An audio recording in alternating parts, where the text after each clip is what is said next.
Dear students, আর আমরা time wastage না করি, আমাদের 3টা বেজে 4 বেজে গেছে। তো এখন আমরা আমাদের কাঙ্ক্ষিত ক্লাস আছে, খুব ইম্পর্টেন্ট একটা চ্যাপ্টার নিয়ে আমরা আলোচনা করব, সেটা হচ্ছে সেল এন্ড ইটস স্ট্রাকচার। এটা খুবই ইম্পর্টেন্ট একটা টপিক। এখান থেকে আমাদের কতটুকু লাগবে, আমাদের সিকিউতেও আসতে পারে, আমাদের কম্পিটিটিভ এক্সাম গুলোতে ডেফিনেটলি আসবে। তো তোমাদের ব্যাচটা আমার জন্য ডেফিনেটলি একটা ফ্যামিলিয়ার ব্যাচ। তোমরা সবাই জানো যে আকিদ আছে, অনিন্দিতা, ইভা, কাব্য, আমি দেখতে পাচ্ছি মিফতাহুল, নিসর্গ, সুস্পৃহা, তাই না? এই নামগুলো আমি তারনিন, তানিম, হ্যাঁ তামিম। তো খুবই কমন আমার ক্লাসগুলোই, ম্যাক্সিমাম ম্যাক্সিমাম ইংলিশ ভার্সনের ক্লাস, মানে দুই একটা অন্য ভাইয়া নিছি, ইংলিশ ভার্সন ম্যাক্সিমাম আমি নিছি। তো আমি থাকবো ভোকালে, আর তোমাদের Q&A বক্সে থাকবে তোমাদের প্রিয় আফসার রাজু ভাই। তো আমরা দুইজন মিলে ক্লাসটা কন্ডাক্টিং এর দায়িত্বে থাকবো। তোমরা একটু ভালো মতো বোঝার চেষ্টা করো, আশা করি ভালো মতো বুঝলে অনেক কিছু, মানে সেল খুব টাফ একটা চ্যাপ্টার। তো এটা যদি একটু ভালো মতো আমরা বুঝতে চেষ্টা করি, তাহলে আমরা আমাদের অনেক কিছুই কিন্তু ক্রিস্টাল ক্লিয়ার হয়ে যেতে পারে। ঠিক আছে, সরি ভিডিওটা অন হয়ে গেছে। তো আমরা ক্লাসটা নেওয়া শুরু করি তাহলে। তো আমরা আজকে পড়বো হচ্ছে সেল আর সেলস স্ট্রাকচার। হ্যাঁ, তাহলে আর কথা না বলে আমরা আমাদের শুরু করে দিই। হ্যাঁ, প্রথমে সেল। সেল কি? সেল আগের দিন তোমাদেরকে আমি পড়াইছিলাম, যখন ভাইরাস ব্যাকটেরিয়া গুলো পড়াইছিলাম। সেল জিনিসটা হতে হলে ডেফিনেটলি এর ভিতরে সাইটোপ্লাজম থাকতে হবে, তাই না? তো আলটিমেটলি সেল কি? সেল হচ্ছে একটা আমাদের যে বডি, আমাদের বডির যে unit, unit of the body, functional and structural and functional unit of a body is called cell. Cell হতে হলে অবশ্যই ভিতরে কি থাকতে হবে? সাইটোপ্লাজম থাকতে হবে, এবং তার থেকে মেইনলি ইম্পর্টেন্ট, এর ভিতরে লাইফ থাকতে হবে। এর ভিতরে লাইভলিনেস বা ভাইটালিটি কখন থাকবে? যখন কিনা এর ভিতরে কি থাকবে বলতো? এটা কখন ভাইটালিটি, একটা সেলের ভিতর ভাইটালিটি থাকবে বা তোমার হচ্ছে লাইভলিনেস থাকবে? যখন এর ভিতরে কি থাকবে? যখন এর মধ্যে সাইটোপ্লাজম থাকবে। তাহলে সাইটোপ্লাজম যখন থাকবে তখনই এটাকে আমরা সেল বলবো, তাই না? ওকে, তাহলে এতটুকু আমরা দেখি। এই কয়েকটা তাত্ত্বিক কথাবার্তা এখানে আছে। তো লার্জেস্ট সেল হচ্ছে অস্ট্রিচ এগ, স্মলেস্ট সেল হচ্ছে মাইক্রোপ্লাজমা, তাই না? এগুলো একটু আমরা দেখবো, লার্জেস্ট সেল কোনটা, স্মলেস্ট সেল কোনটা, এগুলো দাগাই দিছি, তাই নতুন করে দাগানোর দরকার নাই। এখানে কিন্তু প্যাচ লাগাও না। লার্জেস্ট সেল হচ্ছে ostrich egg, smallest cell microplasma. Largest একটা কনফিউশন, আর লংগেস্ট একটা কনফিউশন। লার্জেস্ট সেল কিন্তু অস্ট্রিচ এগ, আর লংগেস্ট সেল হচ্ছে কি? নিউরন সেলস হচ্ছে লংগেস্ট সেল। তো লং আর লার্জ কথাটা কিন্তু সেম নয়, এই জিনিসটা মনে রাখবা। Types of sell. সেল দুইটা টাইপের থাকতে পারে, একটা হচ্ছে সোমাটিক সেল আর একটা জার্ম সেল বা গ্যামেট, তাই না? সোমাটিক সেল কোথায় থাকে? আমরা সবাই জানি সোমাটিক সেল মানে হচ্ছে বডি সেল। তোমাদের যখন সেল ডিভিশন ক্লাসটা ডেফিনেটলি আমি নিছি, আমি যতদূর জানি সেল ডিভিশন ক্লাসটা তো তোমাদের আমিই নিছি, তাই না? আমাকে একটু চ্যাট বক্সে লিখে জানাও তো, তোমাদের সেল ডিভিশন ক্লাস তো হইছে, সেল ডিভিশন ক্লাসটা আমি নিছি না? একটু লেখো তো, সেল ডিভিশন ক্লাসটা আমি যদি লিখে থাকি, আমি কিন্তু তোমাদেরকে বলছি যে সোমাটিক সেল মানে বডি সেল যেখানে মাইটোসিস ঘটে, তাই না? মাইটোসিস হয়। সোমাটিক সেল ওই যে মাইটোসিস হয়। আর জার্ম সেল বা গ্যামিট, জার্ম সেল বা গ্যামিট কি? Haploid cell, N. এটা আইদার স্পার্ম বা ওভাম। হ্যাঁ, এদের কিন্তু নো সেল ডিভিশন, এটা যেন মনে থাকে। তোমরা কিন্তু একটা কমন একটা ভুল করো, তোমরা ভাবো যে গ্যামিট, জার্ম সেল গ্যামিটে হয় হচ্ছে কি তোমার মায়োটিক সেল ডিভিশন বা মিওসিস সেল ডিভিশন, তোমরা এটা অনেকে বলো, কিন্তু না। হ্যাঁ, স্পার্ম ওভাবে কোনো সেল ডিভিশন হয় না, আর সোমাটিক সেলে হয় মাইটোসিস। তাহলে মিওসিস কোথায় হয়? মিওসিস হয় হচ্ছে জার্ম সেল, ঠিক আছে? রিপ্রোডাক্টিভ জার্ম সেল বা রিপ্রোডাক্টিভ মাদার সেল, মাদার কথাটা থাকতে হবে। তাহলে মাইটোসিস হয় সোমাটিক সেলে, গ্যামিট বা জার্ম সেল মানে স্পার্ম ওভাম, এন এন, তাই না? হ্যাপ্লয়েড, এগুলোতে নো সেল ডিভিশন, ঠিক আছে? তাহলে মিওসিস কোথায় হয়? মিওসিস হয় হচ্ছে মিওসিস, এটা আমি আলাদা একটা বক্স দিয়ে লিখি। হ্যাঁ, মিওসিস হবে হচ্ছে রিপ্রোডাক্টিভ মাদার সেল। এটা একবার পড়াইছি, তারপরেও এখানে পড়া দিচ্ছি, ঠিক আছে? এটা কি রিপ্রোডাক্টিভ মাদার সেলে হবে। Okay, difference between prokaryotes and eukaryotes, এটা কিন্তু আগের দিনই তোমাদেরকে পড়াই আসছি। হ্যাঁ, প্রোক্যারিওটস মানে হচ্ছে কি? Under developed nucleus. এদের যে নিউক্লিয়াসটা থাকবে, নিউক্লিয়াসটা কি থাকবে? আন্ডার ডেভেলপড থাকবে, তার মানে ডেভেলপ না, আন্ডার ডেভেলপড। হ্যাঁ, এটা কিন্তু রিটার্নের জন্য খুব ইম্পর্টেন্ট, সিকিউর জন্য। আর ইউক্যারিওটিক যে সেলটা, এটা নিউক্লিয়াসটা ডেভেলপড থাকবে। এদের নিউক্লিয়াসটা কি থাকবে বলতো? ডেভেলপড থাকবে, ঠিক আছে? তার মানে এদের নিউক্লিয়াসটা ডেভেলপ থাকা মানে কি? নিউক্লিয়াসের সব পার্টিকলস গুলো থাকবে, যেমন নিউক্লিওলাস আছে ইউক্যারিওটিক সেলে, এর ভিতরে ক্রোমাটিন খুব সুন্দর মতো এরকম থাকবে। এর চারপাশে নিউক্লিয়ার মেমব্রেন থাকবে, দেখো তো, নিউক্লিয়ার মেমব্রেন থাকবে, ভিতরে নিউক্লিওপ্লাজম থাকবে, দেখছো? তারপর নিউক্লিয়াসটা একদম ডেভেলপড। আর প্রোক্যারিওটিক সেল, আগের দিন তোমাদের ব্যাকটেরিয়া পড়িয়েছি আমি, ব্যাকটেরিয়াটা ক্লাস তো আমিই নিছি। প্রোক্যারিওটিক সেলে কি হবে? প্রোক্যারিওটিক সেলে নিউক্লিয়াস যেটা থাকবে এটা কিন্তু আন্ডার ডেভেলপড থাকবে, ঠিক আছে? আন্ডার ডেভেলপড মানে ইনকমপ্লিট। হ্যাঁ, আন্ডার ডেভেলপড, অথবা আমরা কি বলতে পারি, ইনকমপ্লিট নিউক্লিয়াস। হ্যাঁ, একে আমরা কি বলি বলতো? আগের ক্লাসে পড়া হয়েছে, এর আরেকটা নাম হচ্ছে নিউক্লিয়েড। তার মানে এদের ভিতরে এরকম কোনো নিউক্লিওলাস, কোনো নিউক্লিয়ার মেমব্রেন কিছু থাকবে না, এরকম একটা লুথা জিনিসের মতো এরকম থাকবে, আর কিছু না, ঠিক আছে? ফালতু দেখতে। নিউক্লিয়ার থাকবে, যেটা এটার উপর করে প্রোক্যারিওটস বলা হয়, ইউক্যারিওটস। প্রোক্যারিওটস এর একমাত্র এক্সাম্পল হচ্ছে ব্যাকটেরিয়া, এটা কিন্তু তোমাদের আগের ক্লাসে বলা হয়েছে, এই লাইনগুলো মনে রাখতে হবে। ওয়ার্ল্ডে প্রোক্যারিওটস এর একমাত্র এক্সাম্পল হচ্ছে ব্যাকটেরিয়া। আর যত সেলস আছে, ব্যাকটেরিয়া বাদে যত সেল আছে সব ইউক্যারিওটিক সেল। তাহলে ইউক্যারিওটিক সেলের এক্সাম্পল কি যেগুলো তোমরা ভুল করো? ইস্ট, তারপরে তোমার অ্যামিবা, এগুলো কিন্তু ব্যাকটেরিয়া না, ঠিক আছে? প্লাজমোডিয়াম, হ্যাঁ, প্লাজমোডিয়াম এগুলো কিন্তু ব্যাকটেরিয়া না। হ্যাঁ, এরা কিন্তু অনুন্নত জীব। তারপরে অ্যালজি, ফানজাই, ঠিক আছে, এগুলো কিন্তু ব্যাকটেরিয়া নয়। হ্যাঁ, বাট অনুন্নত, ঠিক আছে, ব্যাকটেরিয়া, কিন্তু এদের নিউক্লিয়াসটা কিন্তু ডেভেলপ, ছোট ছোট জীব, এককোষী বা ইউনিসেলুলার, তারপরেও কিন্তু এরা ইউক্যারিওট। তার মানে ব্যাকটেরিয়া বাদে পৃথিবীতে যা আছে, হিউম্যান, ছাগল, বিড়াল, খাসি, গরু, সব হচ্ছে ইউক্যারিওটস। শুধু ব্যাকটেরিয়া প্রোক্যারিওটস এর এক্সাম্পল। তার প্রোক্যারিওটস কি সব আন্ডার ডেভেলপমেন্ট, ইনকমপ্লিট, তাই না? তাহলে দেখো তো, এই যে নিউক্লিয়ার মেমব্রেন, এই যে চারপাশে nuclear membrane absent, definitive nucleus, তার মানে কমপ্লিট নিউক্লিয়াস অ্যাবসেন্ট। ডিএনএটা সার্কুলার। আমরা ব্যাকটেরিয়াতে দেখছিলাম এদের ডিএনএ কেমন হয়, যেহেতু এদের নিউক্লিয়াসটা আন্ডার ডেভেলপ, নিউক্লিয়াসের ভিতরে তোমার ডিএনএ থাকে না, ডিএনএটা বাইরে থাকে, আগের দিন দেখাইছিলাম। ডিএনএটা সার্কুলার, এটাকে কি বলা হয়? সার্কুলার ডিএনএ কে কি বলা হয়? প্লাজমিড বলা হয়। Circular DNA is called plasmid. আর এটা কি ইউক্যারিওটিক সেলে কি এরকম হেলিক্স টাইপের না ডিএনএ? এটাকে বলি ফিলামেন্টাস বা ডবল হেলিক্স ডিএনএ, ঠিক আছে?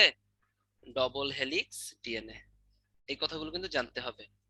ওকে, এবারে দেখো, প্রোক্যারিওটিক সেল এবং ইউক্যারিওটিক সেল কোনটা কমপ্লিট? ইউক্যারিওটিকটা কমপ্লিট। তার মানে ইউক্যারিওটসে ম্যাক্সিমাম সেল অর্গানেলস থাকবে, ম্যাক্সিমাম সেল অর্গানেলস থাকবে, ঠিক আছে? আর প্রোক্যারিওটিকে কিন্তু থাকবে না। তাহলে কোনটা থাকবে? দেখো তো, ইউক্যারিওটিকে অল অর্গানেলস থাকবে, ঠিক আছে? আর প্রোক্যারিওটসে অনলি রাইবোজোম থাকবে, কারণ রাইবোজোম তো থাকতেই হবে। কারণ রাইবোজোমের কাজ কি? রাইবোজোমের কাজ হচ্ছে প্রোটিন ফর্ম করা। এখন প্রোক্যারিওটিক সেলও একটা সেল, ইউক্যারিওটিক সেলও একটা সেল। সেল মানে কি? একটু আগে বলে আসছি, সাইটোপ্লাজম থাকতে হবে। সাইটোপ্লাজম মানে কি? প্রোটোপ্লাজমের একটা পার্ট, তাই না? এগুলো কি দিয়ে তৈরি হয়? প্রোটিন তৈরি হয়, প্রোটিন দিয়ে তৈরি হয়। তার মানে অনুন্নত সেল বা উন্নত সেল, প্রোক্যারিওটিক বা ইউক্যারিওটস, দুইটার ভিতরে কি থাকতে হবে? প্রোটিন তৈরি করার যন্ত্র থাকতে হবে। তার মানে দুইটার ভিতরে কি রাইবোজোম আছে, দেখছো? দুইটাতেই রাইবোজোম আছে। কিন্তু ইউক্যারিওটিক সেলে রাইবোজোমও আছে, প্লাস অল অর্গানেলসও আছে। কিন্তু প্রোক্যারিওটসে কি? অনলি রাইবোজোম আছে, ঠিক আছে? রাইবোজোমের কাজ কি তাহলে? রাইবোজোমের কাজ হচ্ছে প্রোটিন ফর্ম করা। এটা কিন্তু পরীক্ষায় আসে, প্রোটিন ফ্যাক্টরি বলা হয়, সামনে আমরা কিন্তু আসবে। হ্যাঁ, রাইবোজোমকে কি বলা হয়? প্রোটিন ফ্যাক্টরি বলা হয়। তো প্রোক্যারিওটিক সেলে প্রোটিন ফ্যাক্টরি রাইবোজোমটা 70s, আর ইউক্যারিওটিক সেলে 80s, কারণ ইউক্যারিওট উন্নত। সেল ডিভিশন, প্রোক্যারিওটিকে তোমাদের বলা হয়েছিল অ্যামাইটোসিস, ডিরেক্ট সেল ডিভিশন ঘটে, একটা সিম্পল সেল ডিভিশন ঘটে। আর ইউক্যারিওটসে কি হয়? ইউক্যারিওটসে কিন্তু মাইটোসিস হয় এবং রিপ্রোডাক্টিভ মাদার সেলে মিওসিস হয়। ওকে, প্রোক্যারিওটিক সেল দেখো তো, প্রোক্যারিওটিক সেলে কিন্তু অনলি রাইবোজোম আছে, অন্য কোনো সেল অর্গানেলস নাই। ইউক্যারিওটিক সেলে কিন্তু অল অর্গানেলস আছে, রাইবোজোমও আছে। অল অর্গানেলস মানে কি? মাইটোকন্ড্রিয়া আছে ইউক্যারিওটিক সেলে, তাই না? তাহলে মাইটোকন্ড্রিয়ার ভিতরে অ্যারোবিক রেসপিরেশন হয়, আর সাইটোপ্লাজমে কি হয়? Anaerobic respiration. যেহেতু প্রোক্যারিওটিক সেলে দেখো রাইবোজোম ছাড়া আর অন্য কোনো অর্গানেলস নাই, মানে মাইটোকন্ড্রিয়া নাই, তাহলে প্রোক্যারিওটসে কি অ্যারোবিক রেসপিরেশন হতে পারবে? হতে পারবে না, এখানে অ্যানারোবিক রেসপিরেশন ঘটছে। খুবই ইম্পর্টেন্ট তোমাদের অবজেক্টিভ, এমসি মানে all type of MCQ, CQ, যে কোনো জায়গার জন্য, ঠিক আছে? আইডিয়াল প্ল্যান্ট সেল, হ্যাঁ, আইডিয়াল প্ল্যান্ট সেল আমরা যদি একটা চিন্তা করি, এটা খুবই ইম্পর্টেন্ট একটা টপিক, একটু বোঝার চেষ্টা করো। হ্যাঁ, এটা মনে করো একটা প্ল্যান্ট সেল। ওকে, একটা আইডিয়াল প্ল্যান্ট সেল আমরা চিন্তা করব, মনে করো দিস ইজ আ সেল। হ্যাঁ, আইডিয়াল প্ল্যান্ট সেল। এই লাল অংশটা কি? এদের সেল মেমব্রেন। লাল অংশটা কি বলো? Cell membrane. হ্যাঁ, সেল মেমব্রেন, একটা সেলের চারপাশে একটা সেল মেমব্রেন থাকে, সেল মেমব্রেন, আর একটা নাম হচ্ছে প্লাজমা মেমব্রেন, ঠিক আছে? প্লাজমা মেমব্রেন, লাল অংশটা, লাল অংশটা, ঠিক আছে? এখন আমাদের যে একটা প্ল্যান্ট সেল, প্ল্যান্ট সেলের সেল মেমব্রেনের চারপাশে কি থাকে? একটা সেল ওয়াল থাকে। এটা কি বলতো? একটা সেল ওয়াল। চারপাশে এইটা নীলটা কি বলতো? একটা সেল ওয়াল। কেমন দেখছো? এটা একটা সেল ওয়াল। তাই না? তার মানে প্ল্যান্ট সেলে কি থাকে বলতো, সেল ওয়াল থাকে, ফাইন। হ্যাঁ, আর সেল মেমব্রেন তো থাকবেই। সেল মেমব্রেন কি, এখন সেল মেমব্রেন গুলো দেখো তো, লাল যে অংশগুলো সেল মেমব্রেন আছে, সেল মেমব্রেনের ভিতরে সেলুলার অর্গানেলস থাকবে, যেমন দেখো তো কি থাকবে, এটা হচ্ছে মাইটোকন্ড্রিয়া, তাই না? দেখো তো দেখে মাইটোকন্ড্রিয়ার মতো, এটা প্লাস্টিড, মনে আছে প্লাস্টিড এরকম ছিল না, প্লাস্টিড, প্লাস্টিড, হ্যাঁ, এই দেখো প্লাস্টিড, এটা এটা মনে করো গলজি অ্যাপারেটাস, হ্যাঁ, এটা রাইবোজোম, নিউক্লিওলাস, নিউক্লিয়াস, তাই না? এগুলো হচ্ছে সেলের ভিতরে সাইটোপ্লাজম থাকে। এটা হচ্ছে একটা প্ল্যান্ট সেল। এখন এই প্ল্যান্ট সেলের ভিতর কিছু কিছু জিনিস আছে তোমার হচ্ছে নন বায়োলজিক্যাল বা হচ্ছে নন লিভিং সাবস্টেন্স, তাই না? মানে জড় ইনার্ট পদার্থের মতো, ইনার্ট মানে কি, জড় পদার্থ, তাই না? তার মানে এটা নন লিভিং সাবস্টেন্স। আর কিছু আছে লিভিং সাবস্টেন্স। তাহলে নন লিভিং সাবস্টেন্স গুলো আমি নীল কালার দিয়ে দেখাই, ঠিক আছে? নন লিভিং সাবস্টেন্স গুলো আমি কি কালার দিয়ে দেখাবো, নীল কালার। দেখো তো সেল ওয়ালটা আমি কি কালার রাখছি, সেল ওয়ালটা কিন্তু আমি নীল কালার রাখছিলাম, মনে আছে? তাহলে নন বায়োলজিক্যাল মানে কি বলেন তো, নন লিভিং সাবস্টেন্স, তাই না? নন লিভিং সাবস্টেন্স কি, আমরা একটা দেখলাম সেল ওয়াল, সেল ওয়াল কিন্তু নন লিভিং সাবস্টেন্স। এছাড়াও কি থাকে, কিছু এক্সক্রিটরি প্রোডাক্টস থাকে, রেজিন, ট্যানিন, সিক্রেটরি প্রোডাক্টস থাকে কিছু, pigment, enzyme, nectar, hormone, stored products, তাই না? কার্বোহাইড্রেট, প্রোটিন, লিপিড, এগুলো বডির ভিতরে থাকে। তাহলে এগুলো কি, এগুলো নন লিভিং সাবস্টেন্স। আর লিভিং সাবস্টেন্স কি, ঠিক আছে, ওদের লিভিং সাবস্টেন্সটার নাম হচ্ছে প্রোটোপ্লাজম। প্রোটোপ্লাজমই হচ্ছে লিভিং সাবস্টেন্স। হ্যাঁ, এই প্রোটোপ্লাজম তিন ভাগে ভাগ করা যায়। একটা হচ্ছে সেল মেমব্রেন, দেখো তো লাল গুলো, সেল মেমব্রেন কি একটা লিভিং সাবস্টেন্স। এরপর সাইটোপ্লাজম, সাইটোপ্লাজমের ভিতর কি অল দা অর্গানেলস থাকবে, এগুলো কি সব লিভিং সাবস্টেন্স, দেখছো মাইটোকন্ড্রিয়া, তারপরে গলজি বডিস, তাই না? আর কি থাকে বলতো, নিউক্লিয়াস, নিউক্লিয়াসটাও কিন্তু লিভিং সাবস্টেন্স। তো পরীক্ষায় আসে যে নন লিভিং সাবস্টেন্স কি কি, লিভিং সাবস্টেন্স কি, নন লিভিং সাবস্টেন্স কি কি, সেল ওয়াল, আর কিছু সেলুলার সাবস্টেন্স আছে যেমন পিগমেন্ট, এনজাইম, এগুলো তো নন লিভিং পদার্থ, বিভিন্ন কেমিক্যাল, তাই না? কার্বোহাইড্রেট, প্রোটিন, লিপিড, এগুলো কি নন লিভিং। রেজিন, ট্যানিন, গাম, এগুলো সব নন লিভিং। আর কি লিভিং পার্টিকলস কি, প্রোটোপ্লাজম, সেল মেমব্রেনটা, সাইটোপ্লাজম আর নিউক্লিয়াস, এগুলো হচ্ছে লিভিং। তাহলে আমরা ফার্স্টে নন লিভিংটা শেষ করি। হ্যাঁ, নন লিভিং পার্টিকলস কি কি আছে, সেল ওয়াল আর হচ্ছে কিছু অর্গানেলস। তো আমরা যে সেল ওয়াল বাদে যে নন লিভিং পার্টিকলসটা আছে, এগুলো থেকে পরীক্ষায় কোশ্চেন আসে কি কি, এক্সক্রিটরি। তো এক্সক্রিশন হয় কি, গাম, দেখো আঠা বের হয়, ল্যাটেক্স, অ্যাসিড, এগুলো তো বের হয়, রেজিন, এগুলো কিন্তু অনেকটা গামের মতো, এগুলো এক্সক্রিটরি প্রোডাক্টস। সিক্রেটরি প্রোডাক্টস হচ্ছে পিগমেন্ট, এনজাইম, নেকটার, হরমোন, ঠিক আছে? পিগমেন্ট, এনজাইম, নেকটার, হরমোন, এটা মনে রাখার একটা উপায় আছে, ঠিক আছে? এটা মনে রাখার একটা উপায় আছে, ঠিক আছে? সেটা হচ্ছে হিজ পেন, পিগমেন্ট, এনজাইম, এনে নেকটার, আর হিজে কি বলো, এইচে হরমোন, আর এসে কি সিক্রেটরি। তাহলে সিক্রেটরি নগণ, দেখো সিক্রেটরি আর এক্সক্রিটরি এই দুইটার ভিতর যাতে প্যাচ না লাগে, এখান থেকে এমসিকিউ আসে, এটা মনে রাখার জন্য আমরা দেখো এক্সক্রিটরি আর সিক্রেটরি কাছাকাছি না, ট্যানিন, গাম, এগুলো বের হয়, সিক্রেশন হয় পিগমেন্ট, বাট বইতে তো আসে কোনটা সিক্রেটরি কোনটা এক্সক্রিটরি, এটা মনে রাখবে কিভাবে, হিসপেন, এইচে কি হরমোন, এসে সিক্রেটরি, পিতে পিগমেন্ট, ইতে এনজাইম, এনে নেকটার, মিলাই নেবা। তাহলে বাদ বাকি যেগুলো দেখতেও মনে হবে সিক্রেটরি এক্সক্রিটরি, যাতে প্যাচ না লাগে, তাই না? রেজিন, ট্যানিন, গাম, ল্যাটেক্স, অ্যালকালয়েড, এগুলো এগুলো এক্সক্রিটরি। আর স্টোরড প্রোডাক্ট কি, কার্বোহাইড্রেট, প্রোটিন, লিপিড, মনে থাকে জানো? তাহলে হিস পেন, তাই না? এসটা হচ্ছে সিক্রেটরি। তাহলে এক্সক্রিটরি আর সিক্রেটরি যাতে প্যাচ না লাগে। ওকে, এবার আসো cell wall, very very important cell ওয়ালের স্ট্রাকচারটা, এটা আমরা একটু দেখি। হ্যাঁ, একটা সেল ওয়াল সাধারণত তিনটা লেয়ারে গঠিত। কয়টা লেয়ারে ভাইয়া, তিনটা লেয়ারে গঠিত একটা সেল ওয়াল। সেল ওয়ালের যে একদম, এই দেখো একটা সেল ওয়াল তিনটা লেয়ারে গঠিত। তো মনে করো যে দুইটা সেল আছে, এখানে একটা সেল, এখানে একটা সেল, তাই না? এই সেল ওয়ালের একটা কমন লেয়ার আছে, দুইটা সেলের পাশাপাশি একটা কমন লেয়ার আছে, ঠিক আছে? দেখো একটা কমন লেয়ার আছে, এটা হচ্ছে, দেখছো একটা কমন লেয়ার আছে, সেল ওয়ালের একটা কমন লেয়ার আছে, এটার নাম হচ্ছে মিডল ল্যামেলা। এটার নাম কি বলো, এটার নাম হচ্ছে মিডল ল্যামেলা, মিডল ল্যামেলা। এই দেখো একটা কমন লেয়ার, এটার নাম কি, এটার নাম হচ্ছে মিডল ল্যামেলা। এটা হচ্ছে পেকটিন দিয়ে তৈরি, তোমাদের পরীক্ষায় এতটুকুই আসে। তাহলে সেল ওয়ালের তিনটা লেয়ার আছে, এক নাম্বার লেয়ারটার নাম কি বলো, এক নাম্বার লেয়ারটার নাম হচ্ছে মিডল ল্যামেলা, ঠিক আছে?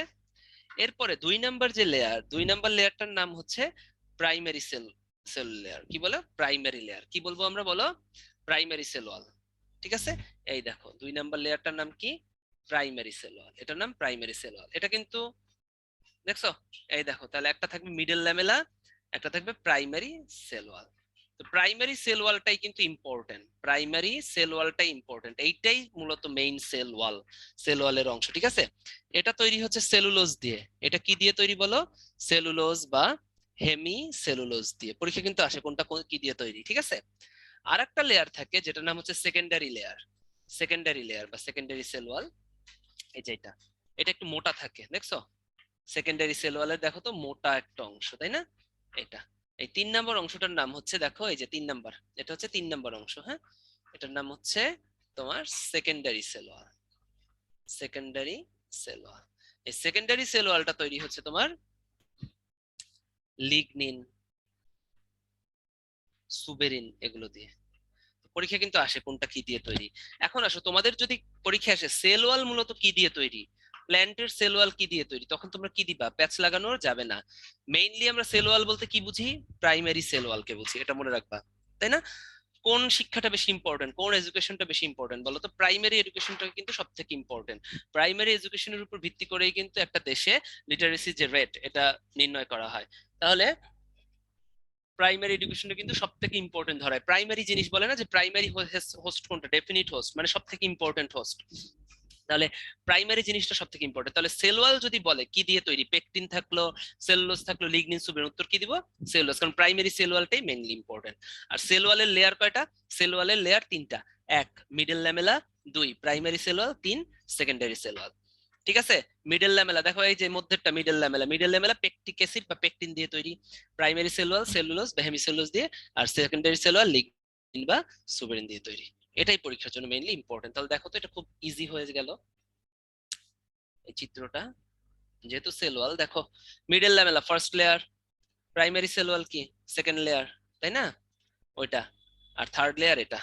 ঠিক আছে, মনে থাকে যেন। এই সেকেন্ডারি সেল ওয়ালটা একটু ঠিক না, 3টা লেয়ার আছে সেকেন্ডারি সেল ওয়ালে, আবার 3টা লেয়ার আছে, দেখছো? 1 2 3, 3 নাম্বারটার এটা পরীক্ষায় আসে। আর কি কি দিয়ে তৈরি দেখো? Secondary cell wall lignin, suberin. Primary cell wall cellulose, hemicellulose. এটা কি পেকটিক অ্যাসিড বা পেকটিন দিয়ে তৈরি, খুবই ইম্পর্টেন্ট। ঠিক আছে, মনে থাকে যেন। ওকে, এই জিনিসগুলো কিন্তু আমাদেরকে জানতে হবে। তাহলে কোনটা ঠিক, তাই না? সব থেকে বেশি ঠিক কিন্তু সেকেন্ডারি সেল ওয়ালটা, এটা কিন্তু পরীক্ষায় আসে সব থেকে বেশি ঠিক, দেখছো? থিকেস্ট 5 থেকে 10 মাইক্রোমিটার। ওকে, এখন microscopic structure of a cell wall. Cell wall বলতে আমরা মূলত কি দিয়ে তৈরি বললাম? সেল ওয়াল যদি বলা হয়, এখানে কিন্তু আলাদা করে 3টা সেল ওয়ালের নাম বলা হয় নাই। তাহলে সেল ওয়াল যদি তৈরি হয় আমরা বলবো সেলুলোজ দিয়ে তৈরি, তাই না? এখন এই সেলুলোজটা কিভাবে তৈরি হয় সেটা একটু দেখানো হয়েছে। একটা সেলুলোজকে ভাঙলে আমরা কি পাই? ঠিক আছে, একটা সেলুলোজকে ভাঙলে আমরা কি পাই? ঠিক আছে, তাহলে প্রথমে হচ্ছে একটা প্ল্যান্ট ফাইবার। অনেকগুলো প্ল্যান্ট ফাইবার মিলে তৈরি হয় একটা মাইক্রোফাইব্রিল। 250টা মাইক্রোফাইব্রিল মিলে তৈরি হয় একটা মাইক্রোফাইব্রিল। ঠিক আছে, ওকে। আসলে সরি, এদিক থেকে হবে, মানে সেলুলোজ কিভাবে, মানে সেলুলোজ কিভাবে সেল ওয়ালটা তৈরি করে, প্ল্যান্ট ফাইবারটা মানে সেল ওয়ালটা কিভাবে তৈরি করে সেটা। তাহলে আমরা যদি নিচ থেকে উপরে যাই, অসংখ্য সেলুলোজ মানে 1000 থেকে 3000 সেলুলোজ মিলে একটা সেলুলোজ চেইন তৈরি করে। 100টা সেলুলোজ চেইন মিলে একটা ক্রিস্টালাইন মাইসিলি গঠিত করে। একটা ক্রিস্টালাইন মাইসিলির 20টা ক্রিস্টালাইন মাইসিলি মিলে একটা মাইক্রোফাইব্রিল তৈরি করে। 250টা মাইক্রোফাইব্রিল মিলে একটা ম্যাক্রোফাইব্রিল, মাইক্রো ছোট, ম্যাক্রো বড়। আর অনেকগুলো মাইক্রোফাইব্রিল মিলে একটা প্ল্যান্ট ফাইবার বা একটা সেল ওয়াল তৈরি করে। এই প্ল্যান্ট ফাইবার মানেই হচ্ছে সেল ওয়াল। ঠিক আছে, আর মাইক্রোস্কোপিক যদি তোমার হচ্ছে কেমিক্যাল স্ট্রাকচার, মাইক্রোস্কোপিক যদি আহ পাই। এখন পরীক্ষায় কোনটা আসে? হ্যাঁ, পরীক্ষায় হচ্ছে কয়েকটা ক্রিস্টালাইন মাইসেলি মিলে একটা মাইক্রোফাইব্রিল তৈরি করে, এটা তোমাদের এইচএসসি তে আসছে। ঠিক আছে, 20টা ক্রিস্টালাইন মাইসেলি মিলে একটা মাইক্রোফাইব্রিল তৈরি করে, এটা আসছে। আর কয়টা সেলুলোজ চেন মিলে একটা ক্রিস্টালাইন মাইসেলি গঠিত করে? 100টা। তো এই দুইটা চলে আসছে অলরেডি মেডিকেল ডেন্টালে। তাহলে তোমাদের কি পরের গুলো আসতে পারে না? প্ল্যান্ট ফাইবার, তো প্রত্যেকটা কিন্তু লাগবে। সেলুলোজ 1000 থেকে 3000 মিলে সেলুলোজ চেইন, 100টা সেলুলোজ চেইন মিলে একটা ক্রিস্টালাইন মাইসেলি, তাই না? 20টা ক্রিস্টালাইন মাইসেলি মিলে একটা মাইক্রোফাইব্রিল, 250টা মাইক্রোফাইব্রিল মিলে একটা মাইক্রোফাইব্রিল, আর ম্যাক্রোফাইব্রিল আর অনেকগুলো, তাই না, অসংখ্য মাইক্রোফাইব্রিল মিলে একটা প্ল্যান্ট ফাইবার তৈরি হয়। ঠিক আছে, তাহলে আসো তো একটা পোল নিয়ে নেই, খুব ইজি একটা পোল। Cell wall is mainly composed of, পারবা? দেখো তো, সেল ওয়াল বলছে, cell walls of a plant is mainly composed of, plant এটা দিয়ে দাও তো, এটা একটু আনসার করো তো। গুড, বাহ, ভালো তো, লাভলি একটা ব্যাচ, তাই না? সহজ কোশ্চেন ছিল সেলুলোজ। ঠিক আছে ভাইয়া, তো পোলে তো সোজা, আমি একটু র্যাপিড ফায়ার রাউন্ড খেলি, একটু দেখি তো কে কি পারো। আমাকে একটু বলো তো, সেটা হচ্ছে সেকেন্ডারি সেল ওয়াল এটা কি দিয়ে তৈরি? সেলুলোজ, পেকটিক অ্যাসিড, না লিগনিন? একটু বলো তো, আমাকে বলো সেকেন্ডারি সেল ওয়াল এটা কি দিয়ে তৈরি? সেলুলোজ, পেকটিক অ্যাসিড, না লিগনিন? ভেরি গুড, তামিম, মিক্কাত, আকিত, আহনাফ, গুড, এই তো হয়ে গেছে। দেখছো? আচ্ছা ঠিক আছে, একটু প্রাচীন কোশ্চেন করি, বলো তো নিচের কোনটা non, which one is a non living substance of a cell? চারটা অপশন দিব, ঠিক আছে? চারটা অপশন দিব: nucleus, mitochondria, cytoplasm, hormone. Nucleus, mitochondria, cytoplasm, hormone, non living, তাই না? ভেরি গুড, মিক্কাত, Proma, Kabya, Maisha, Ahnaf, good, thank you. ঠিক আছে, ওকে প্রমা, ঠিক আছে, ঠিক আছে ভাইয়া। তাহলে আসো আমরা একটু প্রাচীন কালের স্লাইডে চলে যাই, তাহলে ক্লিয়ার হবে। দেখো তো আমাদের তাহলে নন লিভিং সাবস্টেন্স গুলো কিন্তু শেষ। তোমাদের যদি সেল ওয়ালের স্ট্রাকচার আর বলতে পরীক্ষায় আসে, লিখতে পারবে না ভাইয়া? এটা কিন্তু সিকিউতে আসতে পারে, তাই না? সেল ওয়ালের আমরা সবাই কি সেল মেমব্রেনটা জানি, বাট সেল ওয়াল তোমাদের একটু ঘুরাই দিতে পারে না? তাহলে আমরা লিখতে পারবো না যে তিনটা লেয়ার, হ্যাঁ, প্রাইমারি, এবং জাস্ট লিখতে হবে কোনটা কি দিয়ে তৈরি, এতটুকু লিখলেই তোমরা কিন্তু সিকিউতে নাম্বার পাবে। আর এই চিত্রটা খুব সহজ, তাই না? এবং কিন্তু বলে দিলাম, এই যে মিডল ল্যামেলা এটা কিন্তু একটা কমন সেল লেয়ার, দুইটা পাশাপাশি দুইটা সেলের মধ্যে একটা কমন লেয়ার হচ্ছে মিডল ল্যামেলা। দেখছো, দুইটার জন্য কিন্তু মিডল ল্যামেলা একটাই হয়, এটাই বললাম, ঠিক আছে? দেখছো, এদিকে মনে করো একটা সেল আছে, এদিকে একটা সেল আছে, তো দুইটা পাশাপাশি দুইটা সেলের জন্য মিডল, মানে প্রথম যে লেয়ারটা সেল লেয়ারের, এই জন্য এদেরকে মিডল ল্যামেলা বলা হয়। কেন বলা হয়? মনে করো এদিকে একটা সেল, এদিকে একটা সেল, তাই না? তো তিনটা লেয়ার থাকে আমি বললাম প্রত্যেকটা সেল ওয়ালে, তাই না? একটা, এই দুইটা, তিনটা, এদিকেও থাকে একটা, দুইটা, তিনটা। তাহলে এই একটা দুইটা সেলের জন্য, দুইটা সেলের মধ্যে একটা কমন লেয়ার থাকে, এটার নামই হচ্ছে মিডল ল্যামেলা। ঠিক আছে, তো পারা যাবে। হ্যাঁ, ফিগারটা লাগবে, কেন লাগবে না? এটা যদি সিকিউতে আসে তুমি ফিগার দিবে না বাবু? দিতে হবে তো। ওকে, এবার আসলে লোকোমোশন অফ প্রোটোপ্লাজম, তাই না? প্রোটোপ্লাজমের লোকোমোশনটা এটা আমরা একটু পড়বো। ইউনিডিরেকশনাল, তাই না? এই প্রোটোপ্লাজম কিন্তু নড়াচড়া করে, তাই না? প্রোটোপ্লাজম একটা নন লিভিং সাবস্টেন্স, নড়াচড়া করে। তো এখান থেকে আসে এই প্রোটোপ্লাজমের নড়াচড়াকে বলা হয় সাইক্লোসিক। ইউনিডিরেকশনাল মুভমেন্ট হয়, ঠিক আছে? ইউনিডিরেকশনাল সেলুলার প্রোটোপ্লাজম মুভমেন্ট হয় পাতাঝাজি আর ছাড়া কোরালিনাতে। আর মাল্টি ডাইরেকশনাল হয় হচ্ছে, কি বলো এটা, ট্রাডেস স্ক্যানশিয়া, কি বলো, ট্রাডেস স্ক্যানশিয়া। ঠিক আছে, এতে কিন্তু মাল্টি ডিরেকশনাল হয়। ঠিক আছে, মনে করো এটা এই বরাবর হয়, একদম, দেখছো এরকম হয়, প্রোটোপ্লাজম মুভমেন্ট একদিকে হচ্ছে, দেখছো একদম একদিকে। আর এটার কেমন হয়, খালি উদাহরণগুলো পড়বা যে কোনটা। এটা হচ্ছে ট্রাডেস স্ক্যানশিয়া, হ্যাঁ। তো মাল্টি ডিরেকশনাল মানে কি? একদিকে না তো, মানে অনেক দিকে। তো এটা আমি বলতাম অনেক দিকে মানে ট্রাই, মানে তিন দিকে, তিন দিকেতে কি হবে, তিন দিকে কি হবে, ট্রাই। তাহলে ট্রাই থেকে আমি মনে রাখতাম ট্রাডেসকেনশিয়া। দেখো, ইউনিসেলুলার ইউনিডিরেকশনাল মানে কি একদিকে, একদিকে যদি হয় তাহলে এখানে ট্রাই কথাটা থাকবে না। ট্রাই মানে কি তিন দিকে, তাহলে এটা শুধু পাতাঝাজি আর ছাড়া, কি ছড়া করালি না বা করালাই না, এরকম কিছু একটা হবে। আর মাল্টি ডিরেকশনাল মানে কি? মাল্টি ডিরেকশন মানে একদিকে না কিন্তু তিন দিকে, তাই না? তিন দিকে, হ্যাঁ, তিন দিকে, এভাবে আমি মনে রাখতাম। তিন দিকে মানে কি, ট্রাই, ট্রাই দিয়ে হচ্ছে ট্রাডেসকেনশি, এভাবে মনে রাখতাম আমি আর কি। ঠিক আছে, এটা মনে রাখার উপায়। এটা কিন্তু পরীক্ষায় আসে, মেডিকেলে, ডেন্টালে, তোমাদের এইচএসসি তে অনেকবার আসছে। So be careful. ওকে, তাহলে এখন আমরা লিভিং সাবস্টেন্সে চলে যাব। ঠিক আছে, লিভিং সাবস্টেন্স অলরেডি আমরা চলে আসছি প্রোটোপ্লাজমে। Cell membrane, cytoplasm, nucleus. এবার আসো সেল মেমব্রেনের স্ট্রাকচারটা তো আমরা কিছুক্ষণের মধ্যে পড়ে ফেলবো। সাইটোপ্লাজমকে আমরা বলবো, সাইটোপ্লাজমের ভিতর কি থাকে, সেলুলার অর্গানেলস থাকে। সেলুলার অর্গানেলস কি, যেমন mitochondria, endoplasmic reticulum, lysosome, Golgi body, plastid, vacuole, vesicle, ঠিক আছে, মাইক্রোফিলামেন্ট, প্রোটিওসোম, সেন্ট্রিওল। তো এই যে অর্গানেলস গুলো, যেমন মাইটোকন্ড্রিয়া, দেখো তো, মাইটোকন্ড্রিয়া যদি এরকম হয়, তাই না? মাইটোকন্ড্রিয়ার চারদিকে কিন্তু দেখো একটা সেল মেমব্রেন আছে, মানে কাভারিং আছে। তাহলে যে সমস্ত সেলুলার অর্গানেলের চারপাশে কাভারিং আছে এদেরকে বলা হয় মেমব্রেনাস সেল অর্গানেলস। আর যে সমস্ত অর্গানেলস এর চারপাশে মেমব্রেন নাই বা কাভারিং নাই ওদের বলা হয় নন মেমব্রেনাস সেলুলার অর্গানেলস। এখন কোনটা মেমব্রেনাস কোনটা নন মেমব্রেনাস, এগুলো পরীক্ষায় বারবার আসে। তো নন মেমব্রেনাস গুলো যদি আমরা মনে রাখতে পারি তাহলে মেমব্রেনাস গুলো মনে রাখতে পারবো। ঠিক আছে, ঠিক আছে। তাহলে এই নন মেমব্রেনাস গুলা মনে রাখার একটা কৌশল আছে, সেটা হচ্ছে মামারা মামারা, আমি বাংলিশে লিখে দিই, হ্যাঁ, প্রতি সেকেন্ডেই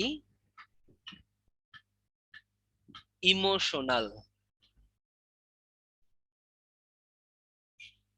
মামারা প্রতি সেকেন্ডেই ইমোশনাল। তাহলে মামাতে কি, একটা এম এ মাইক্রোফিলামেন্ট, আর একটা মাতে মাইক্রোটিউবিউলস, রাতে কি রাইবোজোম, প্রতিতে কি প্রোটিওসোম, সেকেন্ডে কি ভাই, এটা একটু এভাবে এই মানে প্রোনাউন্সিয়েশন দিয়ে মনে রাখবা, সেন্ট্রিওল, সেকেন্ড সেন্ট্রিওল।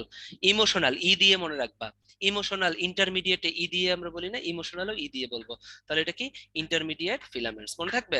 তাহলে কি microfilaments, microtubules, ribosome, proteasome, centrioles, intermediate filaments, মনে থাকে যেন। তারপরে নন মেমব্রেনাস কিন্তু তিনটা ফিলামেন্ট আছে, একটা মাইক্রোফিলামেন্টস, একটা মাইক্রোটিউবিউলস, আর একটা ইন্টারমিডিয়েট ফিলামেন্টস, মনে থাকে যেন। তার মানে এইগুলো বাদে যা যা আছে, তাহলে এটা একটু মনে রাখো।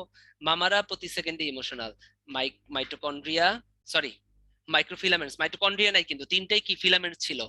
মামাতে দিয়ে যা যা, দুইটা মামার দুইটাই ফিলামেন্টস ছিল, কি বলো, মামারা প্রতি সেকেন্ডেই ইমোশনাল। তাহলে কি বলো, বলো,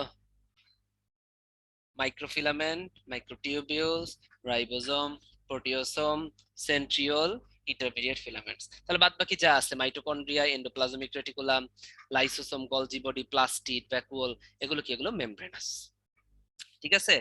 আচ্ছা দাঁড়াও, এখানে একটু তোমাদের ঝামেলা লাগতে পারে, আমি কবিতাটা একটু চেঞ্জ করে দেই, হ্যাঁ, তাহলে ভুল আর করবা না। হ্যাঁ, ফিলামেন্ট, কারণ মাইটোকন্ড্রিয়ার মাইক্রোফিলামেন্ট নিয়ে ঝামেলা লাগতে পারে। তো হঠাৎ তোমাদের পড়াইতে পড়াইতে এই কবিতাটার থেকে একটা নতুন কবিতা আমি হঠাৎ আবিষ্কার করে ফেলছি, এটা আরো সুন্দর হবে। ঠিক আছে, আসো। মাফিয়ারা, এটা বেশি ভালো হবে না, বলো তো। মাফিয়ারা প্রতি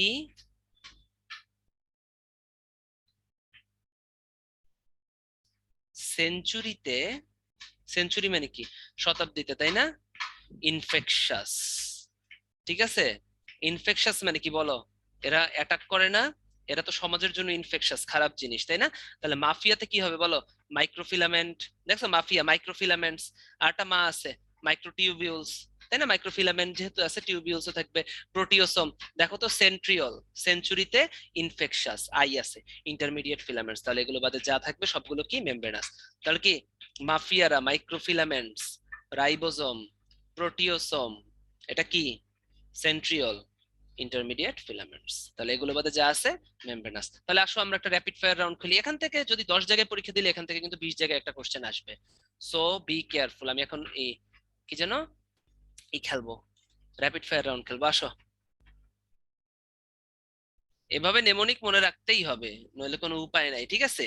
আসো মামিরা, আসো, বলো, সেন্ট্রিওল এটা কি, মেমব্রেনাস না নন মেমব্রেনাস, দেখো তো কে কে পারো। Very good, Tamim. Okay, Ahnaf, Miftaul, এই দেখছো মিফতাউল, তুমি যে বললা, এই তো তুমি যে নেমোনিক দিয়ে এই যে মনে রাখতে পারছো, দেখছো এভাবে মনে রাখবে, হ্যাঁ। নাহিন, ঠিক আছে। ওকে, নেক্সট কোশ্চেন বলো, নেক্সট কোশ্চেন আমাকে বলো, প্রোটিওসোম এটা কি, মেমব্রেনাস না নন মেমব্রেনাস, প্রোটিওসোম।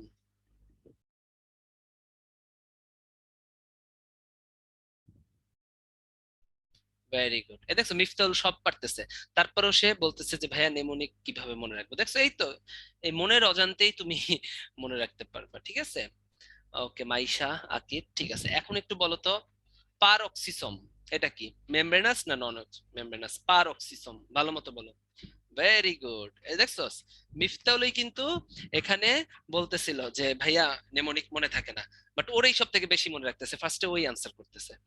তাহলে এই আমি প্রমাণ করলাম নেমোনিক দিলে মনে থাকে, ঠিক আছে মিফতা। ওকে মাইশা, এটা মেমব্রেনাস তাই না, পারঅক্সিসমে কিন্তু প্রোটিও নাই, ঠিক আছে। ওকে, মনে হয় এটা মিফতাউল জান্নাত, এটা মনে হয় ছেলে, এটা সরি, এটা মনে হয় মেয়ে, তাই না। মিফতাউল তুমি কি ছেলে না মেয়ে ভাইয়া?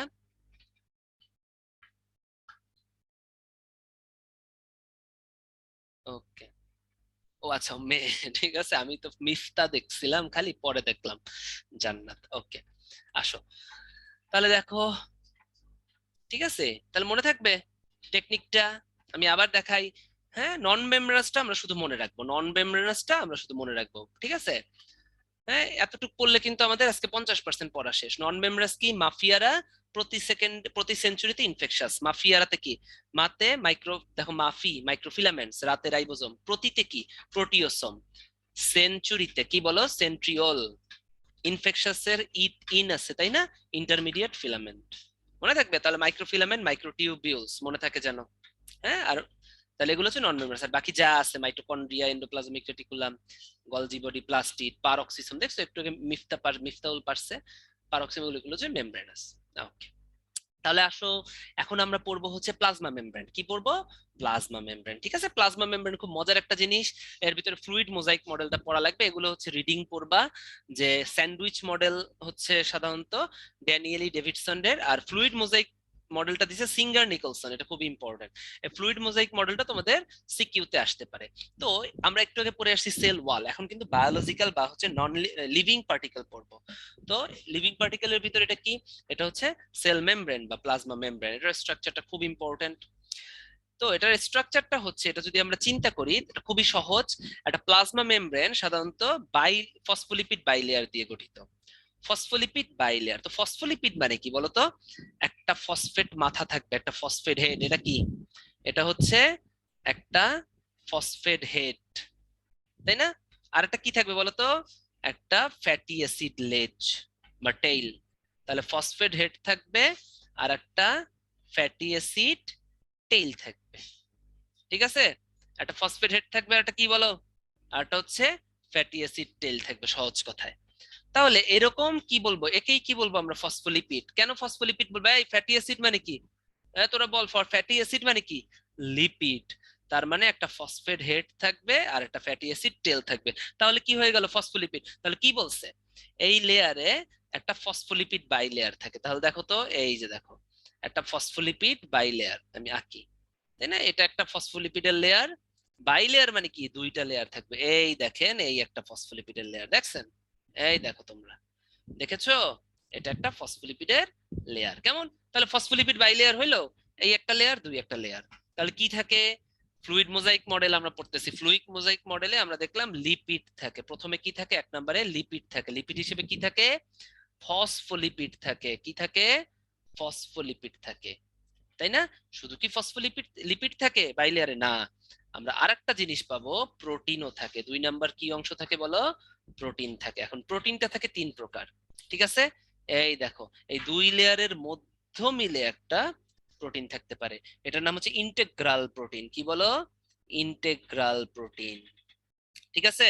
এখন দেখো তো, এই প্রোটিনটা একটু বাইরের দিকে থাকতে পারে। আচ্ছা, প্রোটিনটার কালারটা আমি একটু অন্য কালার দিই, তাহলে মনে হয় তোমাদের জন্য সুবিধা হবে। হ্যাঁ, প্রোটিনটার কালারটা আমি অন্য কালার দিই, তাহলে সুবিধা হবে। এটা কি? এটা হচ্ছে ইন্টেগ্রাল প্রোটিন। দেখো তো, দুই লেয়ারের মধ্যে, দেখছো?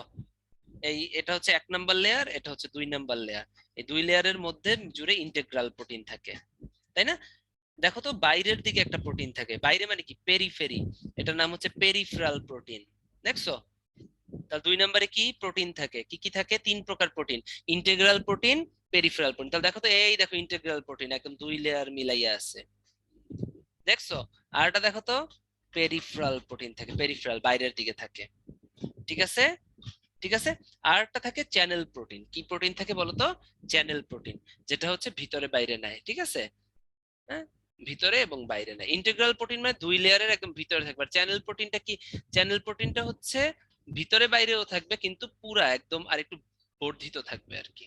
দুই লেয়ার ভিতরে তো থাকবে, কিন্তু চ্যানেল বাইরে থেকে ভিতরে, ভিতর থেকে বাইরে নেওয়ার জন্য একটু বর্ধিত থাকবে। এটার নাম চ্যানেল প্রোটিন। তাহলে এই তিন প্রকার প্রোটিন পাইলাম, ঠিক আছে? আর একটা জিনিস থাকে, সেটা হচ্ছে কোলেস্ট্রল থাকে। কি থাকে বলতো? কোলেস্ট্রল থাকে। কি থাকে? কোলেস্ট্রল। তো কোলেস্ট্রল খারাপ জিনিস, সেই জন্য আমি কালো কালার দিয়ে কি, কোলেস্টেরল থাকে, ঠিক আছে? কোলেস্ট্রল যে কোনো জায়গায় থাকতে পারে, এখানে একটু থাকতে পারে, এখানে একটু থাকতে পারে। তাহলে এটা কি? কোলেস্ট্রল থাকে, দেখছো? এই দেখো কোলেস্ট্রল, দেখছো? ওরাও কালো জিনিস দিয়ে দেখাইছে। হ্যাঁ, কোলেস্ট্রল থাকে। আর কি থাকে? কার্বোহাইড্রেট থাকে। দেখো তো, আমরা লিপিড পাইলাম, প্রোটিন পাইলাম, কোলেস্ট্রল পাইলাম, কার্বোহাইড্রেট থাকতে হবে না? ডেফিনেটলি কার্বোহাইড্রেট থাকতে হবে। তাহলে কার্বোহাইড্রেটটা কিভাবে থাকে? এটা খুবই ইম্পর্টেন্ট। কার্বোহাইড্রেটের জন্য আমরা বেগুনি কালার দেই। এই দেখো, এগুলো কার্বোহাইড্রেট। কার্বোহাইড্রেট হচ্ছে গ্লাইকোজেন থাকে, কার্বোহাইড্রেট হিসেবে এদের গায়ে গ্লাইকোজেন থাকে। এখন এই গ্লাইকোজেনটা ওদের প্রোটিনের গায়ে লাগা থাকতে পারে। এই দেখো গ্লাইকোজেনকে আমরা এভাবে এঁকে দেখাই, এভাবে এঁকে দেখাই, এটা হচ্ছে গ্লাইকোজেন বা কার্বোহাইড্রেট। গ্লাইকোজেন কিন্তু এক ধরনের কার্বোহাইড্রেট, এটা কার্বস, তাই না, কার্বোহাইড্রেট। এটা প্রোটিনের গায়ে লাগা থাকতে পারে, এটা কি ইন্টিগ্রাল প্রোটিনের গায়ে যদি লাগা থাকে তাহলে এই কার্বোহাইড্রেটটার নাম হচ্ছে গ্লাইকোপ্রোটিন। কি এটার নাম কি? গ্লাইকোপ্রোটিন। আবার এটা কি লিপিড না? এই ফসফোলিপিড কোনটা? এই যে এগুলা লিপিড না, এটা একটা কি? লিপিড। এই লিপিডের গায়েও গ্লাইকোজেন লাইগা থাকতে পারে। লিপিডের গায়ে যদি গ্লাইকোজেন লাইগা থাকে একে আমরা বলবো গ্লাইকোলিপিড। তাহলে দেখছো গ্লাইকোজেন বা কার্বোহাইড্রেট দুই ভাবে থাকে। তাহলে 4 নম্বর অংশটা কি? 4 নম্বর অংশ হচ্ছে গ্লাইকোক্যালিক্স। গ্লাইকোক্যালিক্স কাকে বলে জানো? এই গ্লাইকোলিপিড এবং গ্লাইকোপ্রোটিন কে একসাথে বলা হয় গ্লাইকোক্যালিক্স। এরা আসলে কি? এরা হচ্ছে কার্বোহাইড্রেট। তাহলে পরীক্ষায় অবজেক্টিভে আসে বা তোমাদের যদি সিকিউতে আসে সেটা হচ্ছে ফ্লুইড মোজাইক মডেল ডিসক্রাইব করো। আমরা কি দিব? ফ্লুইড মোজাইক মডেল 4টা জিনিস নিয়ে গঠিত, এভাবে আমরা লিখবো। ফার্স্টে হচ্ছে লিপিড, ফসফোলিপিড বাইলেয়ার। লিপিডের বাইলেয়ার এভাবে এঁকে দিলাম, এর ভিতরে একটা ফসফেট হেড থাকবে, একটা ফ্যাটি অ্যাসিড তেল তেল থাকবে, কাহিনী শেষ। এরপরে কি? কোলেস্টেরল থাকতে পারে। এরপরে প্রোটিন থাকতে পারে, প্রোটিন 3 প্রকার: integral protein, channel protein, peripheral protein. এরপরে কি? কার্বোহাইড্রেট। কার্বোহাইড্রেট থাকে কি হিসেবে? গ্লাইকোক্যালিক্স হিসেবে। গ্লাইকোক্যালিক্স কাদের বলা হয়? সেই কার্বোহাইড্রেট যদি কে, কার্বোহাইড্রেট মানে কি? গ্লাইকোজেন, সেটা যদি লিপিডের সাথে যুক্ত থাকে ওটা গ্লাইকোলিপিড। আর যদি সেটা লিপিডের সাথে যুক্ত না দেখে এই যে সেল মেমব্রেনের প্রোটিনের সাথে যুক্ত থাকে ওটার নাম গ্লাইকোক্যালিক্স, গ্লাইকোপ্রোটিন, তাই না? গ্লাইকোপ্রোটিন যদি গ্লাইকোজেনটা, এই যে গ্লাইকোজেন, তাই না, আমি গ্লাইকোজেন এভাবে আঁকছি না, গ্লাইকোজেন যদি লিপিডের সাথে, এটা তো একটা লিপিড, বুঝছো, লিপিডের সাথে যদি গ্লাইকোজেন যুক্ত থাকে এটা নাম গ্লাইকোলিপিড। আর যদি প্রোটিনের সাথে যুক্ত থাকে ওটার নাম গ্লাইকোপ্রোটিন। এই দুইটাকে একসাথে বলা হয় গ্লাইকোক্যালিক্স। আমি যেবার মেডিকেলে চান্স পেয়েছিলাম আসছিল যে গ্লাইকোক্যালিক্স কি, উত্তর কি? গ্লাইকোপ্রোটিন আর গ্লাইকোলিপিডকে গ্লাইকোক্যালিক্স বলা হয়। তাহলে এই যে দেখো তোমরা, ঠিক আছে, এই দেখো কার্বোহাইড্রেট, হ্যাঁ, ওই যে গ্লাইকোজেন, দেখো তো এটা কি, নীলটা কি একটা প্রোটিন না? তাহলে এটা হচ্ছে একটা গ্লাইকো প্রোটিন। আর দেখো তো হলুদটা কি? একটা লিপিড না? এই যে পোলার ফসফেট মাথা, তার ভিতরে কি দেখো তো? এই যে ফ্যাটি অ্যাসিড লেজ। তাহলে হলুদের মাথাগুলো কি? এগুলো কি এক একটা লিপিড। লিপিডের সাথে যদি গ্লাইকোজেন যুক্ত থাকে একে বলা হয় গ্লাইকোলিপিড। তাহলে গ্লাইকোপ্রোটিন এবং গ্লাইকোলিপিড এই দুটোর যোগফল কি? গ্লাইকোক্যালিক্স। এরকম তো আসে পরীক্ষায়, হ্যাঁ, মনে থাকে যাবে। ওকে, এই স্টেট গুলো খুব বেশি ইম্পর্টেন্ট না। মাইক্রোভিলাই, সেটা হচ্ছে একটা প্লাজমা মেমব্রেনের যদি কিনা এভাবে অভিক্ষেপ থাকে, মানে প্রজেকশন থাকে, হ্যাঁ, অনেকগুলো, যাতে কিনা এদের অ্যাবজর্পশন পাওয়ারটা বাড়ে, এটা নাম মাইক্রোভিলাই। ডেজমোসোম যদি দুইটা টাইট কইরে আটকাইয়া থাকে একটা আর একটা সেলের সাথে, টাইট, ঠিক আছে, মানে টাইট জাংশনকে বলা হয় ডেজমোসোম। ফ্যাগোসাইটিক ভেসিকল, যদি কিনা যে প্লাজমা মেমব্রেনটা আছে এরা যদি কোনো কিছুকে এনগালফ করে নেয়, দেখো তো, কোনো কিছুকে একদম এনগালফ করে নিল প্লাজমা মেমব্রেনটা, দেখছো, এটার নাম ফ্যাগোসাইটিক ভেসিকল। এবং ফ্যাগোসাইটিক ভেসিকলের ভিতর কি থাকে? ফুডস থাকে, সলিড পার্টিকলস থাকে, ঠিক আছে, প্লাজমা মেমব্রেনটা এনগালফ করে নিল। আর পিনোসাইটিক, পিনো কথাটার মানে হচ্ছে পানি, ঠিক আছে, ওই প্লাজমা মেমব্রেনটা যদি এনগালফ করে কিন্তু সলিডের বদলে ওয়াটার এনগালফ করে তাহলে এটাকে আমরা বলবো পিনোসাইটিক ভেসিকল, মানে হচ্ছে পানি খেয়ে নিল। ওকে, ফাংশন অফ সেল মেমব্রেন, এটা ডেফিনেটলি কি? সারাউন্ডস করে, তাই না? তারপর কি করে দেখো তো, এর ভিতর চ্যানেল প্রোটিন থাকে, তাই না, চ্যানেল প্রোটিন থাকে, তাহলে লোকোমোশন করে জিনিসপত্র। এই যে collects information and as neurotransmitter hormones, এগুলো কি চ্যানেল প্রোটিনের মধ্যে নেওয়া করে। ট্রান্সমিট নার্ভ স্টিমুলাই, দেখো তো প্রোটিন আছে না, তাহলে নার্ভ স্টিমুলাই তোমার ট্রান্সফার করে। ওকে, এরা কিন্তু অনেক ম্যাক্রোমলিকিউলস ফর্ম করতে পারে। সেল মেমব্রেন গুলো অনেক ম্যাক্রোমলিকিউলস, যে আমরা পড়বো এদের কিন্তু একটা প্ল্যান্ট সেলের জন্য কিন্তু অনেক ধরনের মলিকিউলস, এসেনশিয়াল নিউট্রিয়েন্টস দরকার হয়। এর ভিতরে 9টা আছে মাইক্রোমলিকিউলস এবং 8টা আছে হচ্ছে ম্যাক্রোমলিকিউলস, ওগুলো কিন্তু ওরা সিনথেসিস করতে পারে। এই জিনিসগুলো কিন্তু আমাদেরকে বলতে হবে, ঠিক আছে? ওই ঠিক আছে, ওকে। হ্যাঁ ভাইয়া, সেল মেমব্রেনের 3টা নাম, একটা হচ্ছে প্লাজমা মেমব্রেন, একটা সেল মেমব্রেন, আর একটা হচ্ছে বায়োলজিক্যাল মেমব্রেন, ঠিক আছে? সেল মেমব্রেনের এই ফাংশনটা কিন্তু তোমাদের সিকিউর জন্য খুব ইম্পর্টেন্ট। ওকে, মনে থেকে জানো। এবার আসো রাইবোজোম। রাইবোজোম থেকে আমি বেশি পেঁচাবো না, রাইবোজোম থেকে একটা জিনিসই পড়বা। রাইবোজোম কিন্তু both organelles, both prokaryotes eukaryotes দুইটার ভিতরেই ছিল। ঠিক আছে, এই জন্য রাইবোজোমকে বলা হয় প্রোটিন ফ্যাক্টরি। রাইবোজোমকে কি বলা হয় বলতো? রাইবোজোমকে বলা হয় প্রোটিন ফ্যাক্টরি। যেহেতু এরা প্রোটিন সিনথেসিস করে, এদেরকে কি বলবো আমরা? প্রোটিন ফ্যাক্টরি বলবো, প্রোটিন ফ্যাক্টরি বলবো। এখন রাইবোজোম দুই টাইপের, 70S থাকে হচ্ছে প্রোক্যারিওটস। কোথায় থাকে? প্রোক্যারিওটস। ঠিক আছে, আর 80S থাকে হচ্ছে তোমার ইউক্যারিওটস। এখন তোমাদের অনেকের মাথায় কোশ্চেন, এস কথাটার মানে কি? এস কথাটা আসছে হচ্ছে ভেদবার্গ ইউনিট থেকে। ভেদবার্গের ইংরেজিটা হচ্ছে এস ভেদবার্গ দিয়ে লেখে। এটা হচ্ছে একটা ইউনিট। ঠিক আছে, মনে করো 70S রাইবোজোম, হ্যাঁ, এটাকে যদি তুমি ভাঙো তাহলে ওয়েট পাবা, কিছুটার ওয়েট পাবা 50S। এটা আসলে একটা ওয়েটের ওজন, বা হচ্ছে তোমার একটা মাস, মানে হচ্ছে ভর, ওজন আর কি। ঠিক আছে, এরকম পাবা। আর 80S ভাঙলে তুমি কিছুটা পাবা হচ্ছে এটা এটা। কিন্তু কথা হচ্ছে এরা যেহেতু ওজনের একক, তাই না, আয়তন চেঞ্জ হয়, সো এদেরকে কিন্তু তোমার দুইটা যোগফল কখনো সেম হবে না, কারণ ভাঙলে কিছুটা নষ্ট হয়ে যায়। ভাঙলে মানে যখন এরা ভাঙে তখন এদের কিছুটা বেড়ে যায়, কারণ ভাঙার সাথে সাথে এদের ভিতরে কি হয়, আশেপাশে থেকে অনেক কিছু যখন ভাঙে তখন এরা ভাঙার জন্য আশেপাশ থেকে কিছু পার্টিকেলস যোগ করে। এই জন্য কি হয়, বেড়ে যায়। যেমন 50+30, এটা 80 হওয়ার কথা ছিল না, হয়েছে 70। তাই এটা মুখস্থ রাখতে হবে। আর 80S ভাঙলে এটা 100 হওয়ার কথা ছিল না, এটা 60S 40S হয়েছে। এটা হচ্ছে ভেদবার্গ ইউনিট থেকে আসছে, এটা একটু মনে রাখতে হবে। ঠিক আছে, এই 7 কি একটা অড নাম্বার না?